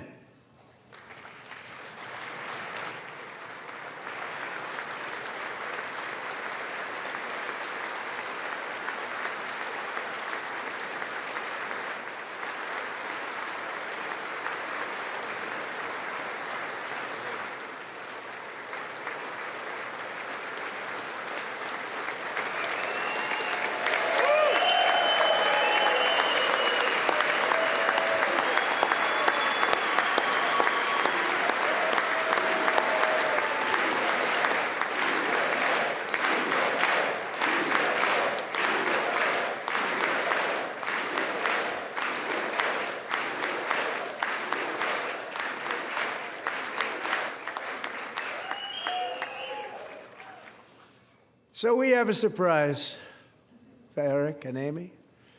In recognition of Eric's actions above and beyond the call of duty, I would now like to ask General Jonathan Braga to present Chief Warrant Officer Slover with our nation's highest military award, the Congressional Medal of Honor.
Well, thank you very much, Eric and Amy. Great to get to know you. I met with them and with a lot of their fellow warriors at Fort Bragg recently. You notice the name Fort Bragg, we have it back, we brought it back. We won the First World War with it, the Second World War with it, and then they decided to change the name. So we changed it back. Everybody wanted to change back too.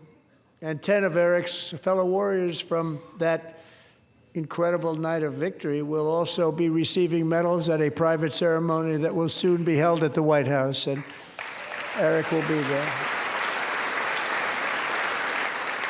Thank you.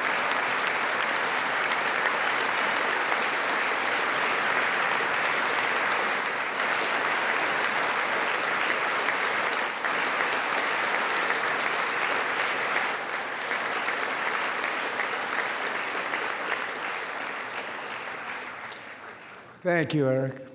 That's a big one. Tonight we've celebrated many truly extraordinary American patriots, but there is one last living legend to honor before we go.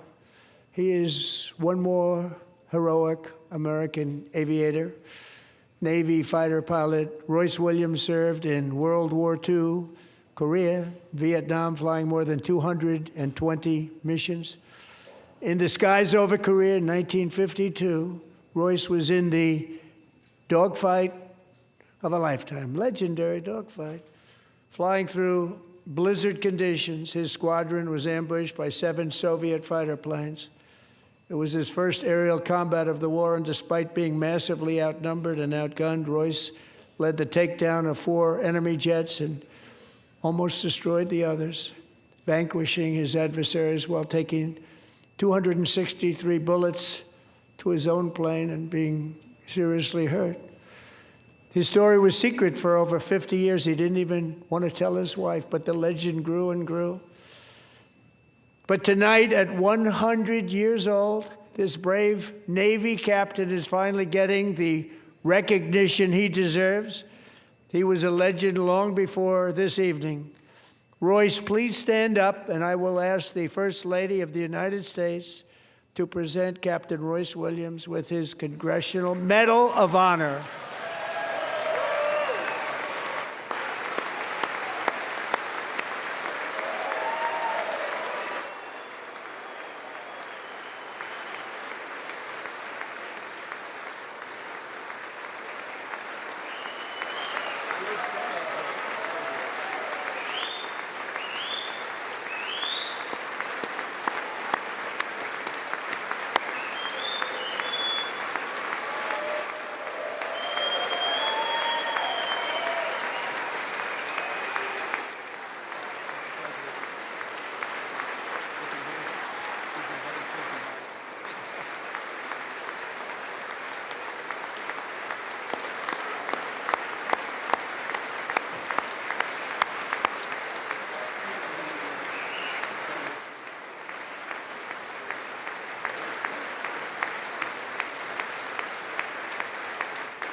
Thank you, Royce, and thank you, Eric.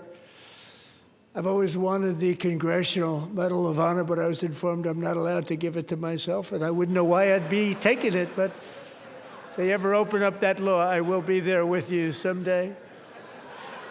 But you know, that's our highest honor, Congressional Medal of Honor, and that's a big thing, and it's an honor to be in the same room with you. Thank you both very much, Eric. Thank you.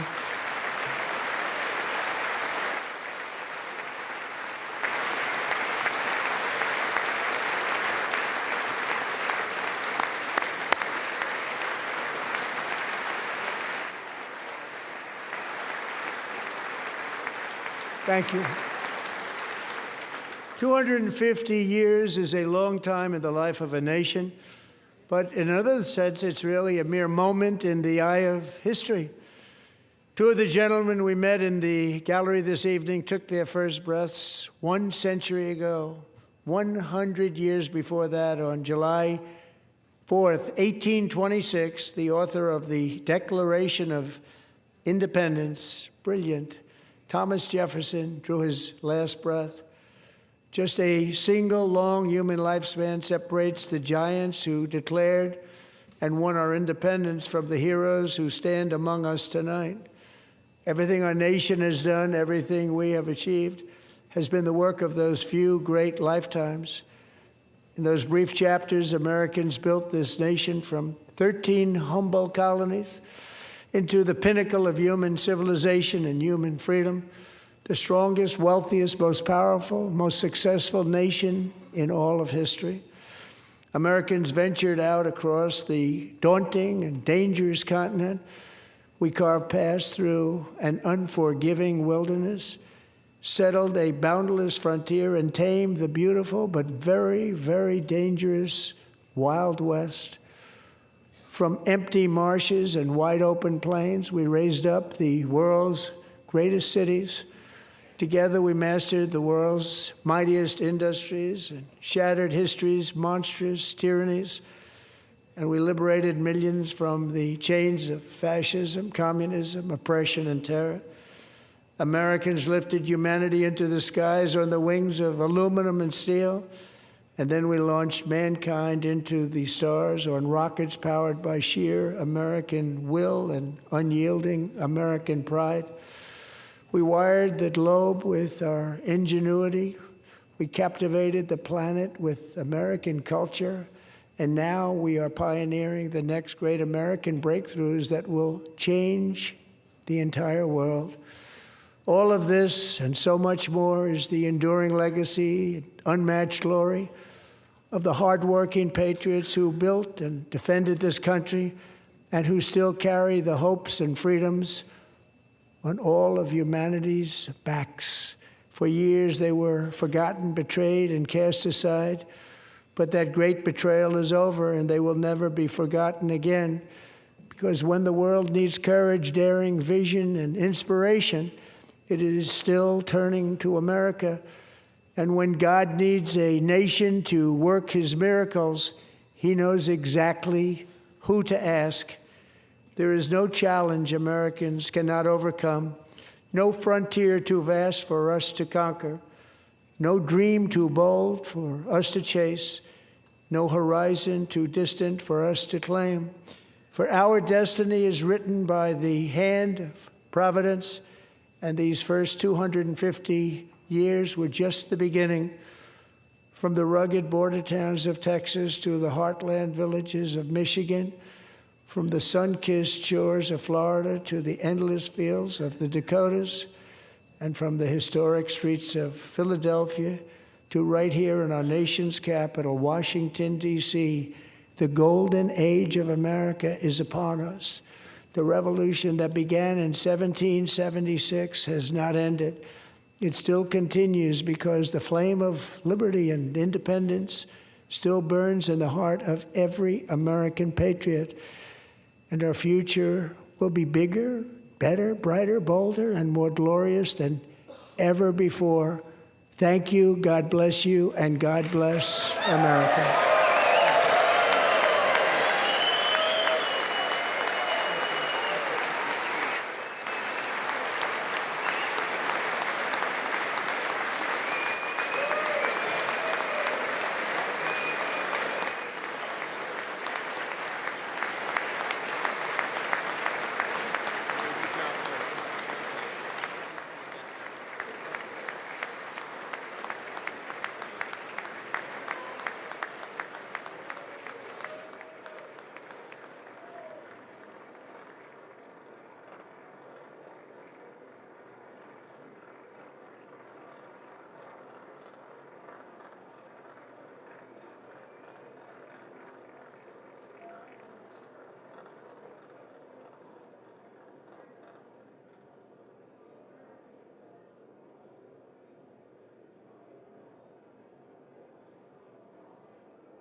You're looking at video now of President Donald Trump as he makes his exit from the U.S. House chamber. He has been giving what is now the longest State of the Union address in our country's history. He broke that record tonight, but he's shaking hands with a lot of those members of Congress who often line the aisles in moments like this, mostly probably Republicans, if I had to guess, but wanting to get that moment with the president after his address, after multiple rounds of standing ovations from Republicans. But we'll get into a bit of what we heard in terms of Democratic response here in a moment. I'm Meg Kennard. I'm back here, of course, with Sagar Meghani in the U.S. Capitol. And Sagar, we've been listening to this speech. Just a reminder to you all, by the way, we will be bringing you the Democratic response from Virginia Governor Abigail Spanberger as soon as it begins. So if you make an abrupt exit from our talkback right now, that's exactly what's going to be happening. So just a reminder of the fast-moving night we have. But Sagar, what do you think is, one, aside from the record-breaking length, one of your biggest takeaways in terms of what we heard from President Trump tonight? I think the first part was what the White House and what many Republicans wanted it to be, and that was very heavily focused on the economy and on acknowledging that people still don't see costs as low as they want them to be. He really tried to lean into things he has done to help the economy, from Trump's savings accounts and, of course, the tariffs, with very muted criticism of the Supreme Court, unlike he did after its ruling back on Friday. There was the Trump veering off message. You know, we have the prepared text and we can follow along, and I think we all know the president's face and his tone changing when he wants to veer, but he also turned it into a pep rally of sorts, right? I've never seen that many awards and actual medals. There were a lot of out. awards and medals. The Presidential Medal of Freedom was given out, Purple Congressional Hearts, Medal of Honor, the Legion of Merit. 2 Purple Hearts, Legion of Merit. There was the men's Olympic gold medal winning hockey team, some members of it in the balcony. They were at the White House earlier today. They're in the chamber with their medals tonight. With the promise of another medal. Right, for the goalie. It's it was something. It was the president likes giving things out and he likes receiving them as well. So there was the obligatory joke about whether he's going to get some type of award and whether he's allowed to do that. We also saw Democrats sitting quietly or standing without Mr. Speaker, I clapping. move that the Some message yelled, of the president some be were thrown referred to the out. committee of the whole on the state. I think in all, it was about what we expected. The president said to expect a very long speech. It was a very long speech, not nearly as combative as a lot of things we've heard, but Mr. Speaker, I also I move think that the House stand adjourned. it would appear he got done what he wanted. Questions on the motion to It seemed like adjourn. we Those in really favor say did aye. hear a lot of that focus on the Those economy. opposed, no. That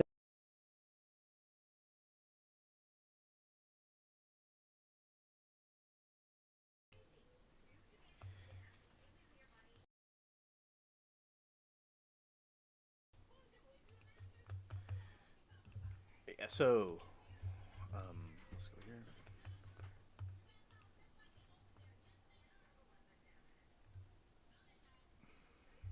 Okay.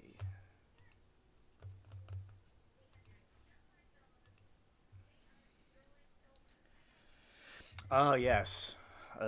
Definitely, Zoe, it would be bad over there. And both the coasts, just like what these politicians do is that they'll go promise people a utopia, right? And you just have to give them all the power and authority over different things. They want to accept all people, etc. But by doing that, it looks good on paper, but when they practice it, it doesn't exactly work that way. And they're just plundering the cities. Like, for instance, the NYC. I love NYC and LA, too. Both of them. But it's being plundered by these parasites. Like we talk about, the elites and what they're doing with the harvesting of, just like the Epstein people, harvesting of the children, etc. In the same way, they will plunder as I said, like a parasite that infects LA, that affects NYC, and doesn't mean all people that there are good people and so regular people in there that are not awake about what's going on, and they just blindly vote. But what these people do, the ones that are in charge of it, they put a bunch of people in the cities, right? that are just there to make it a mess, and they want to take all the tax money, etc., out of it and keep it for themselves, and keep themselves isolated, and everybody else just goes downhill. LA is an example. There's lots of homeless. There's lots of people on drugs just hanging out in the street. And like at nighttime, you'll see like you'll drive by and you'll see like someone, a silhouette, just hanging in the street, bent over with a needle in their arm. And it's like all these homeless tents. NYC has a lot of problems too. Some people say from there, some parts are okay, but other parts are not good. And it's just they didn't care about the people in that region at all. They cared about the profit they could get out of it, and political ideologies. Like with the, some of these people, communists, etc. They wanted to create this new political idea, which is good to think different and come up with new things to help society. But a lot of this ended up being evil, and it went downhill. So in the same way, these places went downhill, and they'll not have the money to get things done as what was talked about before. And then you have the pharmaceutical industries, in my opinion, that are completely having this monopoly off of people. And I don't think the people are the main focus. That is something I think is generally facts. So I think it was very well said tonight. It went good. And a lot of times people will be manipulated by being told something by the media or by their ideology, and they go along with it emotionally without logically reasoning it out. And that leads to a lot of trouble.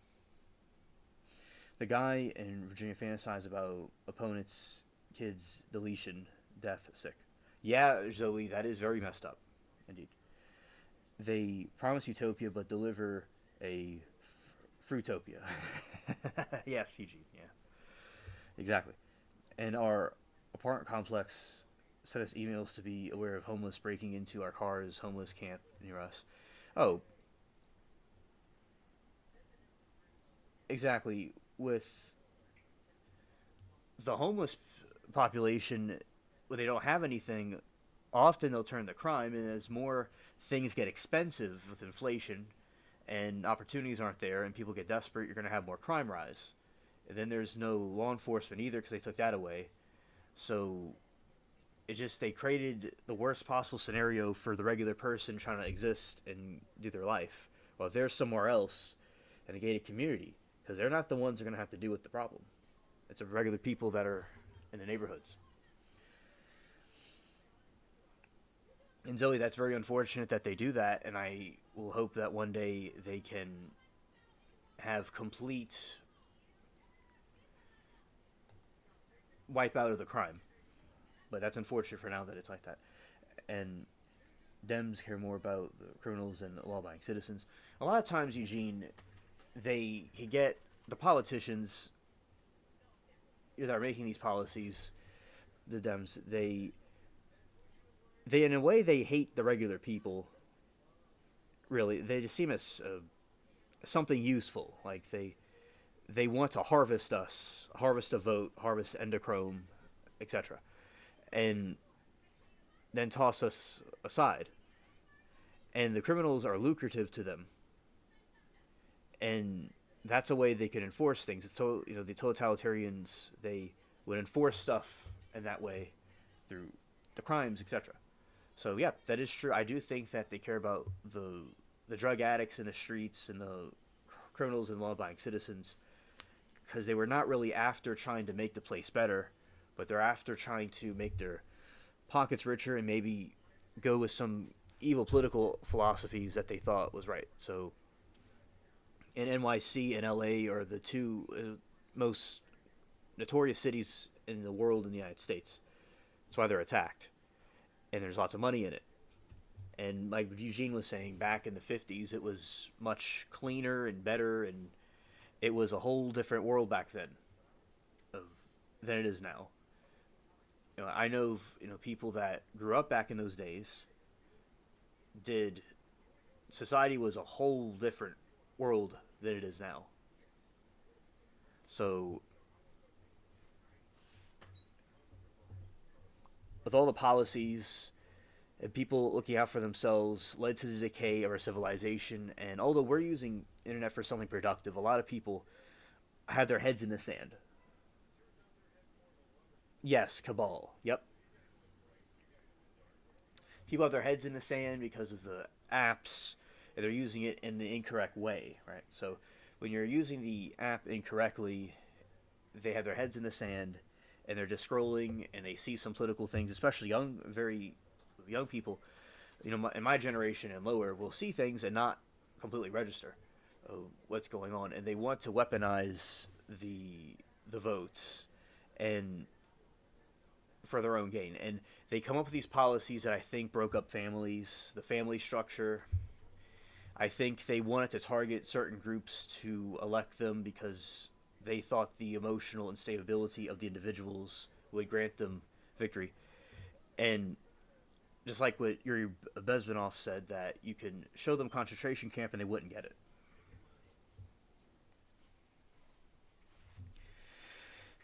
And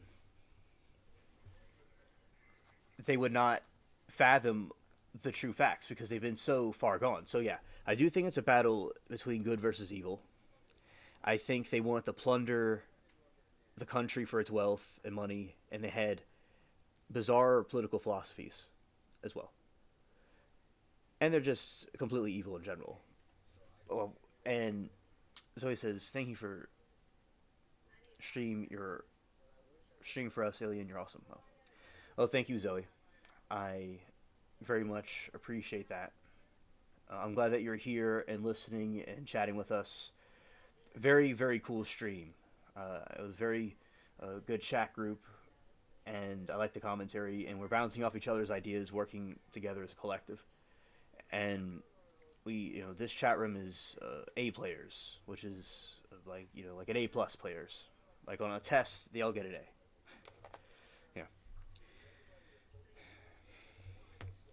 I think that corporations will focus on certain issues for their own political gain. Because when they vouch for a cause, people want to buy their product, but they're not really caring about the cause, they're caring about getting more of their finances up in check. Because, say, in business, etc.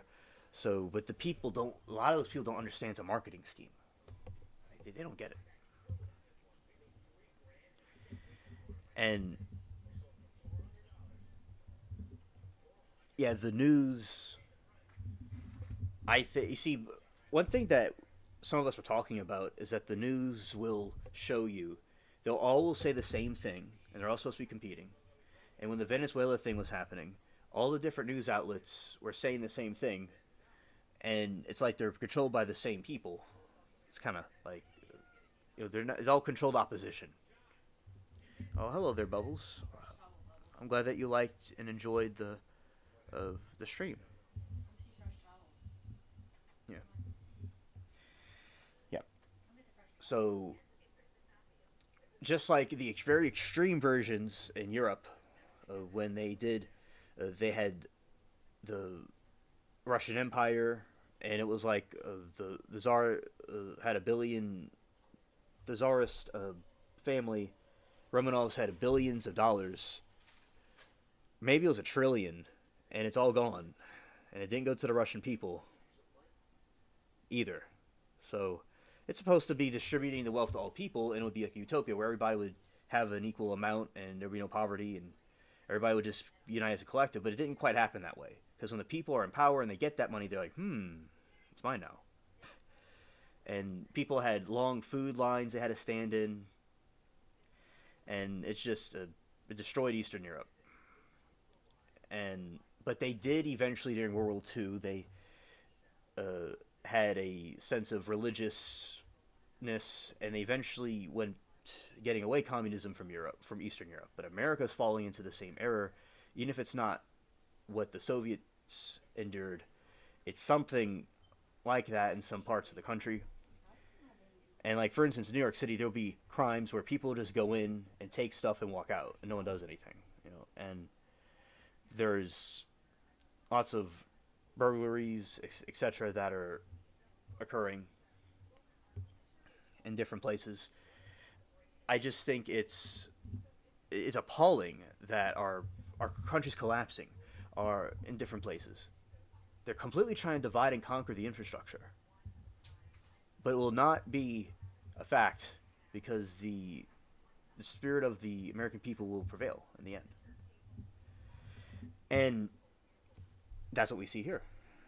You know, that people are not going to stand for it because the country was founded on free principles and it's not going to continue that way.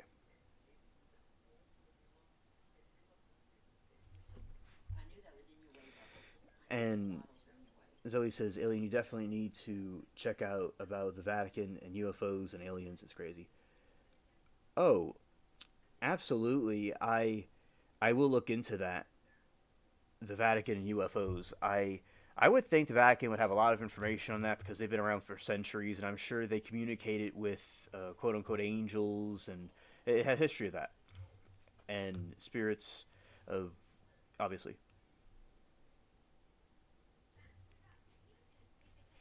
And yeah, that's something where Moki and I were not present during when that was being discussed.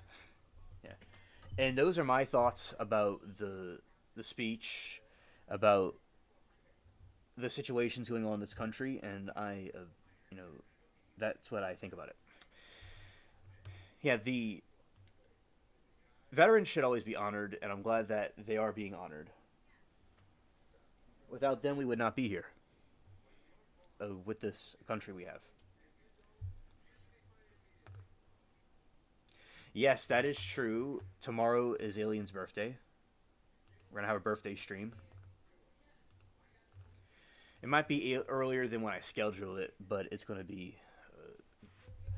tomorrow at some point. And yeah, I will be.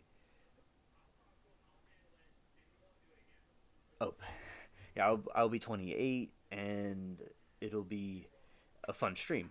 Yeah.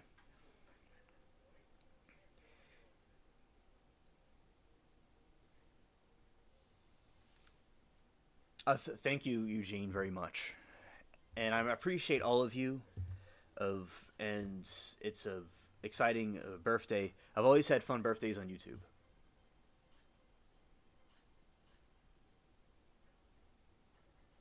Oh, okay, Zoe, understood. Understood.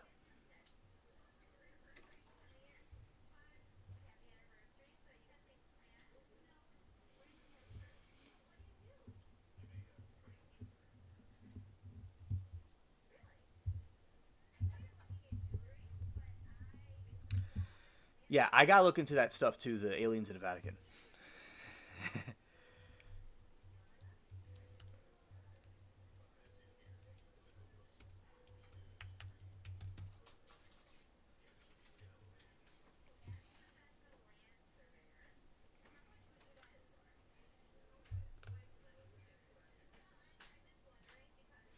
And the Catholic Church does believe that existence of intelligent alien life does not contradict the Christian faith. So they're supporters of the alien theory, especially since they have had it.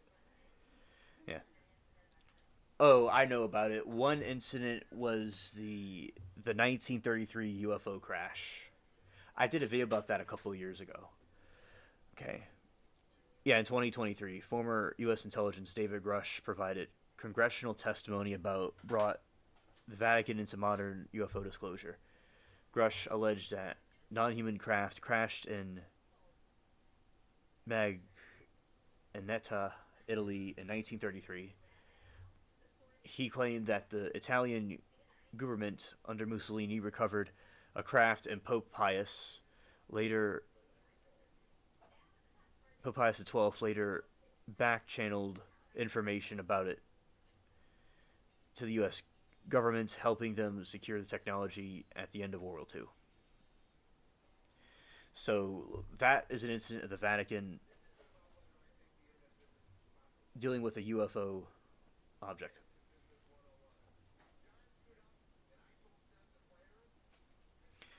Let's see. Now there is a let's see, Vatican Apostolic Archives. The archives, which contain 53 miles of shelving, are often subject to speculation. While the miracles and paranormal events that happened, such as dancing orbs. So they talk about orbs in the Vatican archives. The Vatican's pretty much the world library. It's like the Library of Alexandria, which got destroyed. There's so much information we don't have because of that getting destroyed. It categorizes these as different religious and spiritual phenomena, rather, but of course it is also extraterrestrial too. Yeah, and that's something to completely look into because it's been around for so long, and there's different things we investigated from it. Yeah, that's something else to do a video on as well. Let's see.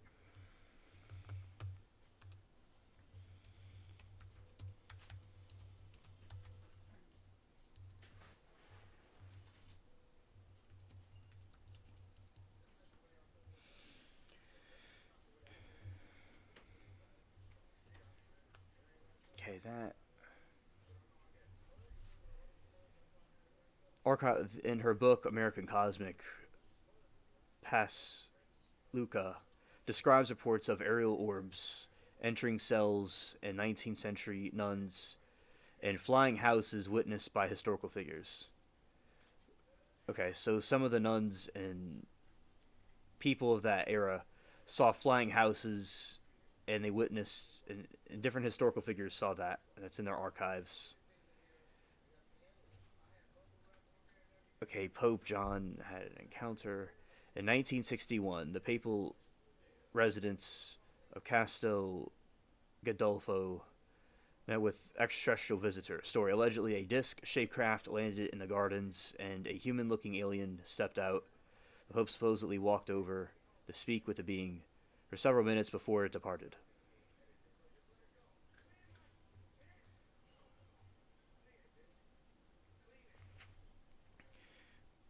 Recent shifts toward Pope Leo, ongoing digitalized Vatican apostolic archives. Vatican astronomers continue to participate in international conferences and astrobiology, leading to some theorists believing they are preparing for a public for a soft disclosure. So they may be part of the disclosure that we're talking about that may happen at some point. Despite these stories, there is no document regarding extraterrestrial life, but the extraterrestrial ones that they're going to release have to do with it. A lot of times they'll do this thing where they say they don't have it, but then they release it.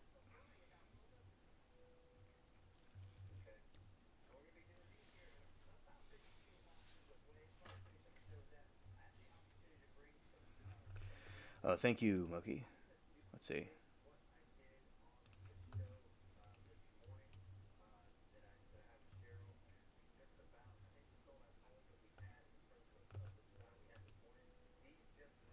Here it is. All right, let's react to this right here. All right, let's go here. Thank you, Moki.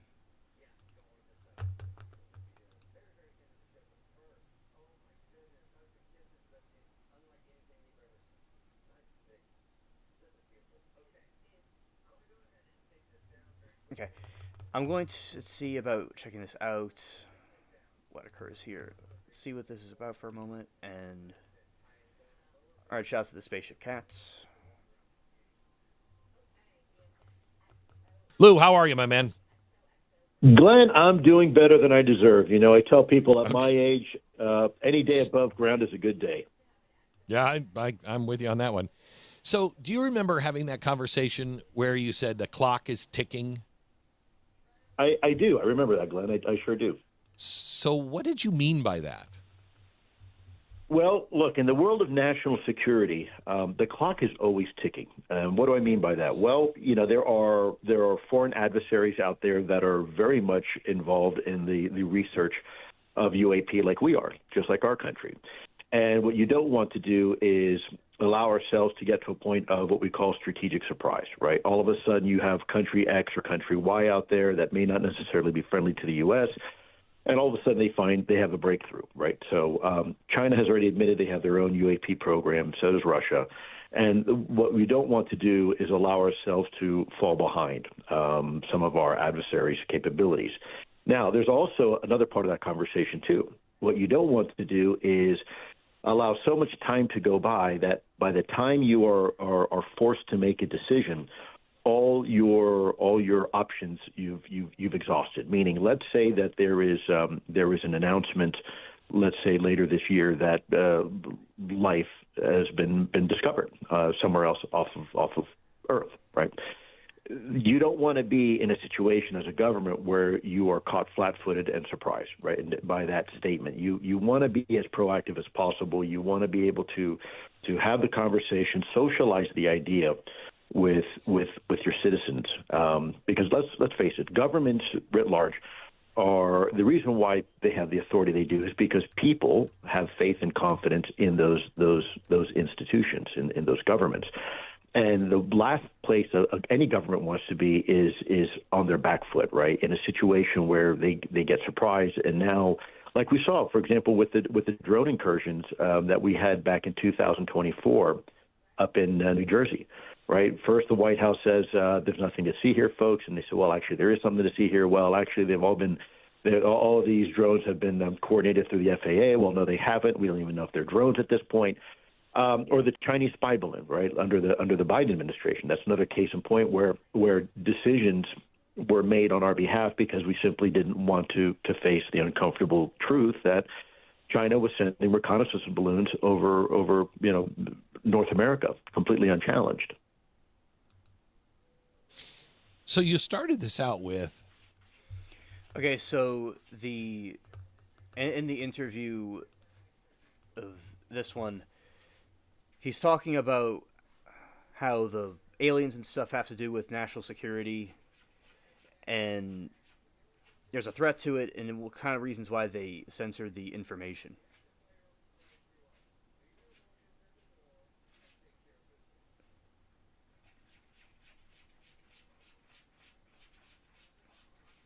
Yeah, Smokey, I agree. That's true. They all, yeah, definitely. And oh, it's okay, Regina. You're actually very early. It's going to be tomorrow, but thank you. Thank you for the birthday wishes. All right. So that's what this Lewis in the interview is saying. Okay. Now continuing. Yeah, Jagland wanted to delete himself. Oh, when I was going through the Epstein files, that guy Jagland is in it, definitely. I saw it.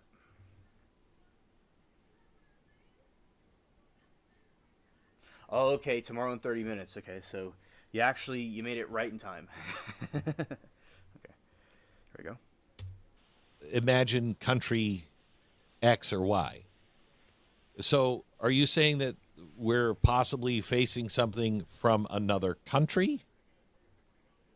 Well, I think all is possible. All cards have to remain on the table until they're not. I think there is enough information to suggest that other countries are heavily invested in this topic. But keep in mind, we've been dealing with this now for decades. And when I say decades, at least 8 decades. That's 80 years we've been dealing with this phenomenon. And if you look 80 years ago, where was Russia? Well, the United States had just entered the atomic age. We had barely broken the sound barrier. No one has been into space. And that means some country secretly was developing this technology and was able to perfect it 8 decades ago. So that doesn't make sense, right? If that was the case, this would be considered the worst intelligence failure in the history of our nation, eclipsing that of even 9/11. Because another thing that I'll add to what he's saying is that before the ancient Romans saw these things in the sky too. So thousands of years ago, people were seeing these UFOs. So if there's some sort of secret civilization that had all this technology, that is like the greatest secret that was kept in the history of the earth. if that's the case. Yeah. Because that means for 80 years, some country in secret has been developing this technology, and oh, by the way, has been able to deploy it over controlled U.S. airspace, over our sensitive military facilities, and there's not a darn thing we can do about it. So when you look back at this from a temporal aspect or a time aspect, it simply doesn't make sense that all of this, what we're seeing, is Russian or Chinese. It doesn't pass the smell test. You're not the only one that said this. 2027 keeps coming up, and you just said later this year or in 2027. Why is 2027 the year that everybody? Oh, exactly, Moki. Because, a lot of these people, these whistleblowers, could be control opposition or give people false information about things because they're like, when some things control opposition, they're trying to preserve the agenda, but giving a golden bridge to retreat across, but it's like fake. It's not a genuine disclosure. So it is good to be careful where the sources are coming from and what the motive behind it saying this is. All right. Well said. But he keeps throwing around because it doesn't seem random to me. Well, Everybody seems to I've be saying heard, 2027. Yeah, I've heard 2027. I also heard 2036. The capacity in which I heard it, I'd rather not get into. I heard it when I was working with U.S. Space Force, but it was to me it seemed more anecdotal. So I'm probably not best suited to answer that time wise, simply because I didn't come up with that time frame. Okay. But like you, I heard that as well, and certainly something we need to pay attention to. So the Laura Trump just came out and said there's a speech for the president to give, and he's prepared to give it at some point. Is that a speech? Do you think she's referring to a speech that that every president has had, or is this something that is prepared for this time, do you think? I think it's probably something prepared for this time, simply because a lot of presidents were kept in the dark on this topic for a very long time, and I don't think they took it seriously. Certainly this president, during his first term, initially when he was asked, kind of laughed it off, and then later, from my understanding, he received some briefings and then took it quite. Yes, there is a whole thing about a 2027, about some alleged disclosure and other events happening during that time too. Yeah. Scared. Mm-hmm. Quite seriously afterwards. But look, it's a very risky topic. Any president that makes a public statement about this topic runs a huge risk, simply because there's a lot of unknowns, and it has never really been good for one's career necessarily, or even the media, up until recently, to even cover this topic, because the amount of stigma and taboo that have been associated, purposefully, by the way, on this topic, on purpose. Our own government created this taboo unnecessarily, to give it the flexibility. You see, Moki, a lot of times these people like to gaslight, and there are people that are dodo birds that are morons. So that's an insult to dodo birds, but there are people that are morons that would get upset. But I think most people know now, if not all people, and God wins in the end. And I'm not scared either. It's just people got to toughen up about it. But I do think there's gaslighting that the leaders do, where they themselves are the scared ones, not really the other people. Oh, yes. Right. Yeah. Yeah. Shout out to Mike.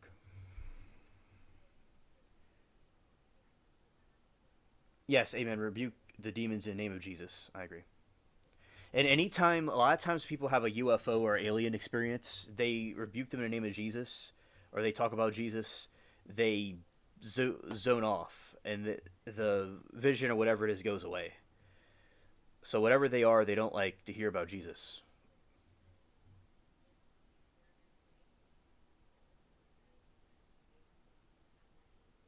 Oh, you're welcome, Liberty, and have a good night.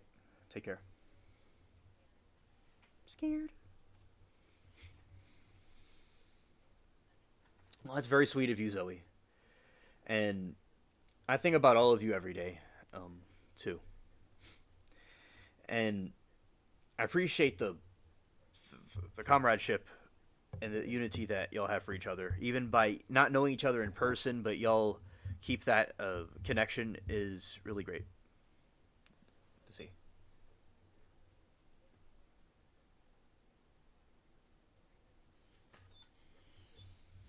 All right, and continuing.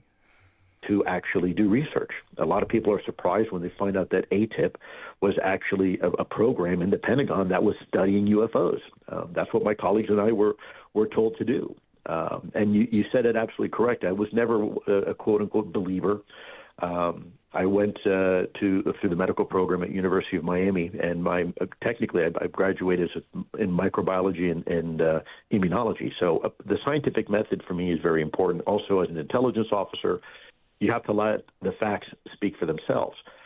However, with that said, there comes a point where you have so much overwhelming evidence, and you have some of the most sophisticated capabilities, technologically speaking, in the intelligence community that normally can identify the difference between an F-16 and, let's say, a MiG-25 from 25 miles away.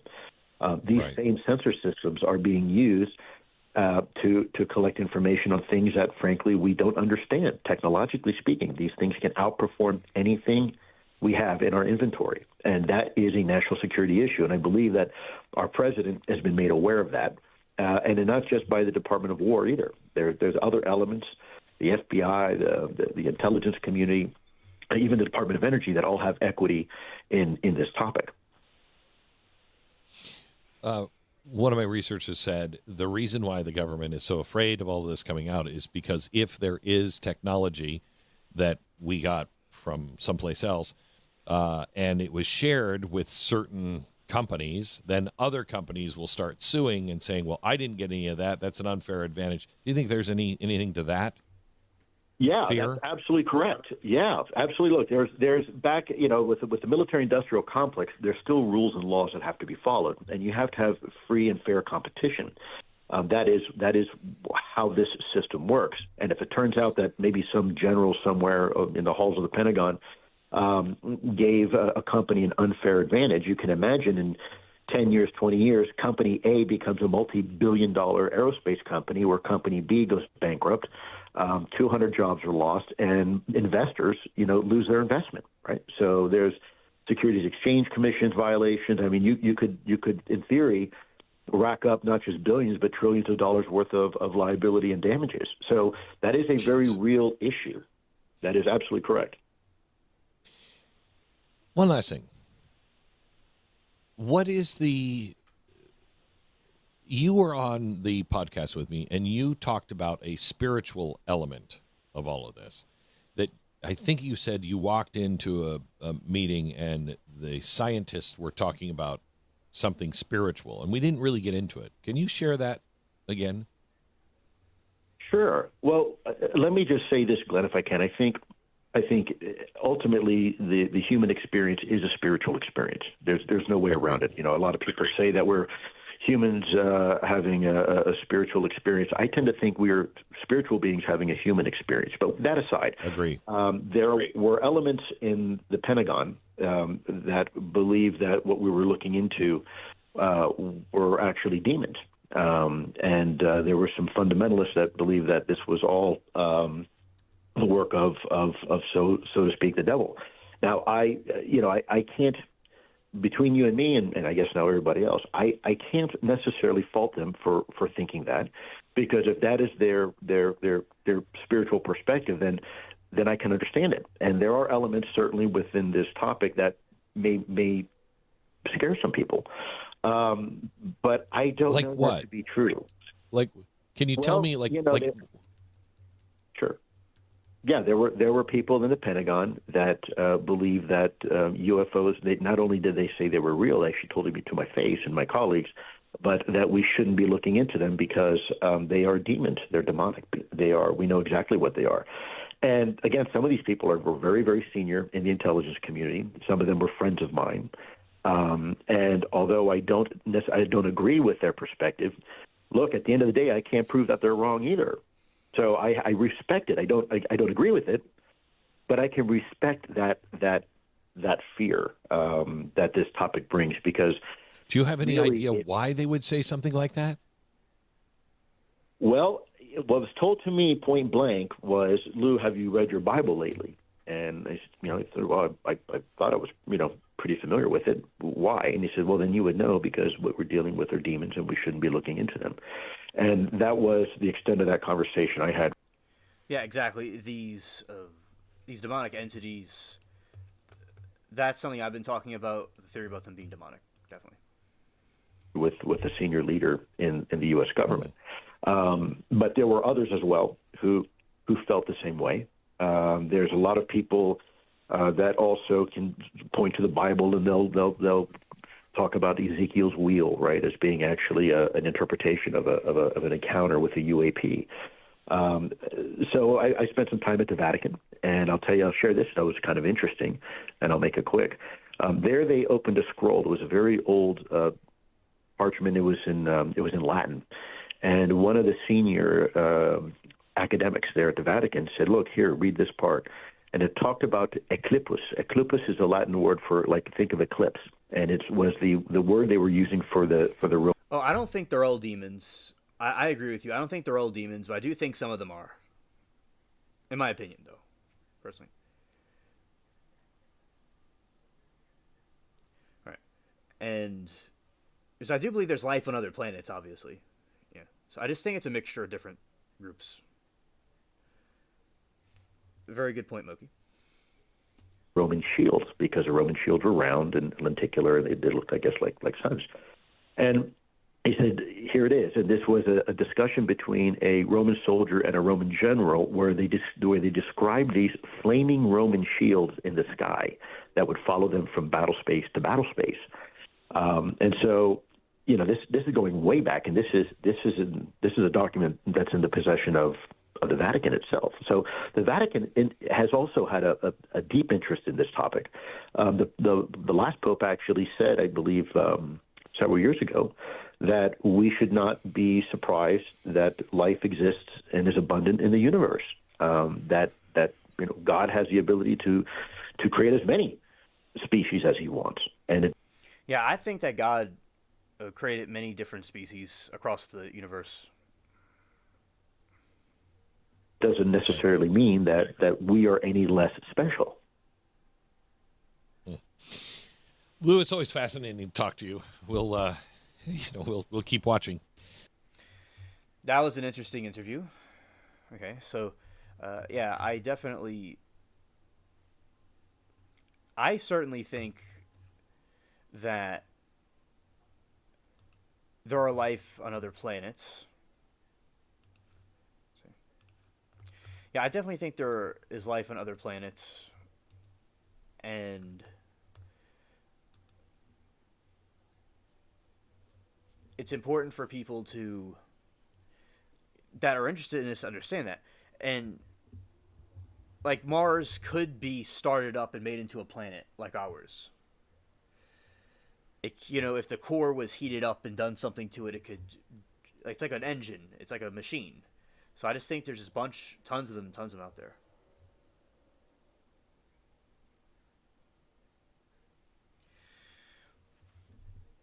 I will look into it, Moki, because I don't know specifically what the interview was called, but that was I would think that it's a different interview, but it could have been it.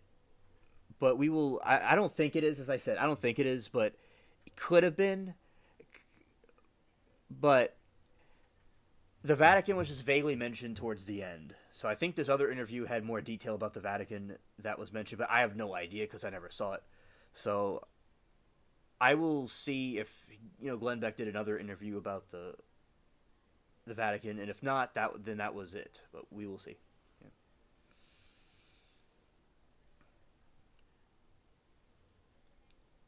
Moki says, Zoe, are you an IG?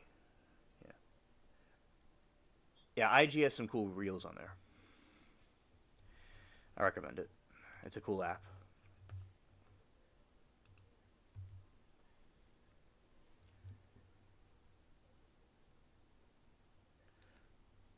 Oh, okay. Yeah, then that may have been it. That may have been it, unless if it was something from a little while back. But then that's the only one that's there. Then. All right.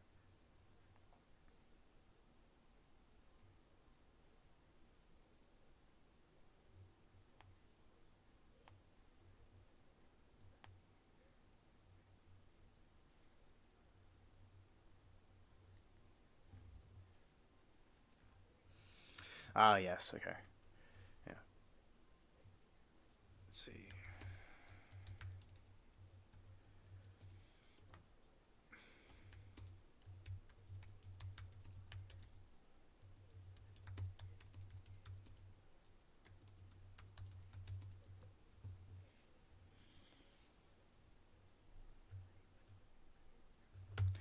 Let's see. Vatican UFOs.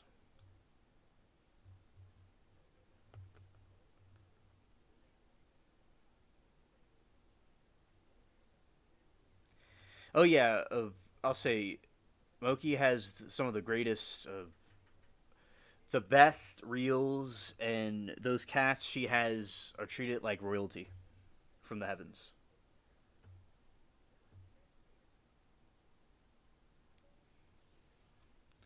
Yes, definitely.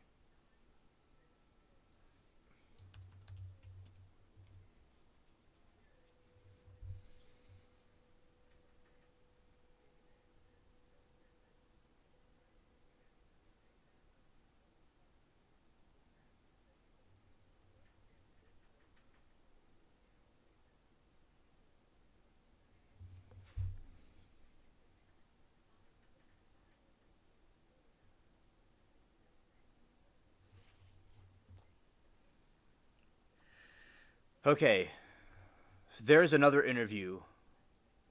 The most recent one is Timothy Albrino, November 2025. Return of the Hidden Biblical Alien Race is that's what it's called. They explored the Nephilim and whether the Bible, a church hidden about it. All right, so the recent one he did about aliens and biblical stuff is Timothy Albrino.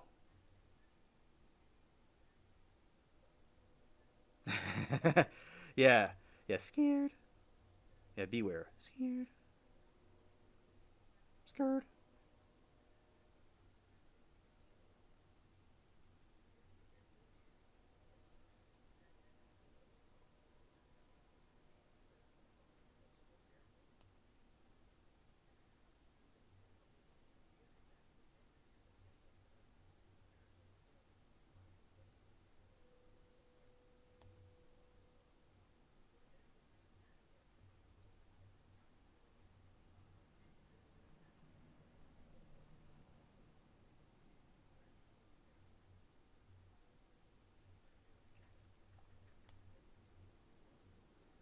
All right.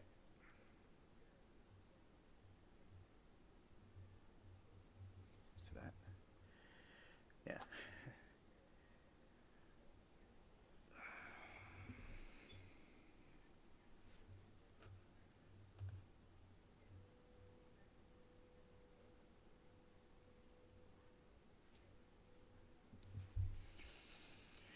Jeremiah Johnston, while primarily focused on the Shroud of Turin in February 2025 interview, they discussed. Oh, I see this one now. Okay, Jeremiah Johnson, while primarily focused on Shroud of Turin in February of 2025 interview, Beck and Johnston discussed behind the scenes Vatican artifacts and theological implications of scientific discoveries that challenge traditional narratives.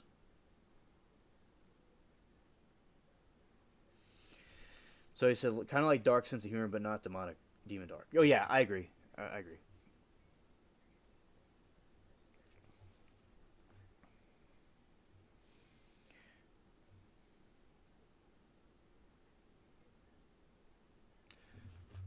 Okay, okay, understood. And let's do this. Thank you, Moki, for all you do, and good night to you. All right.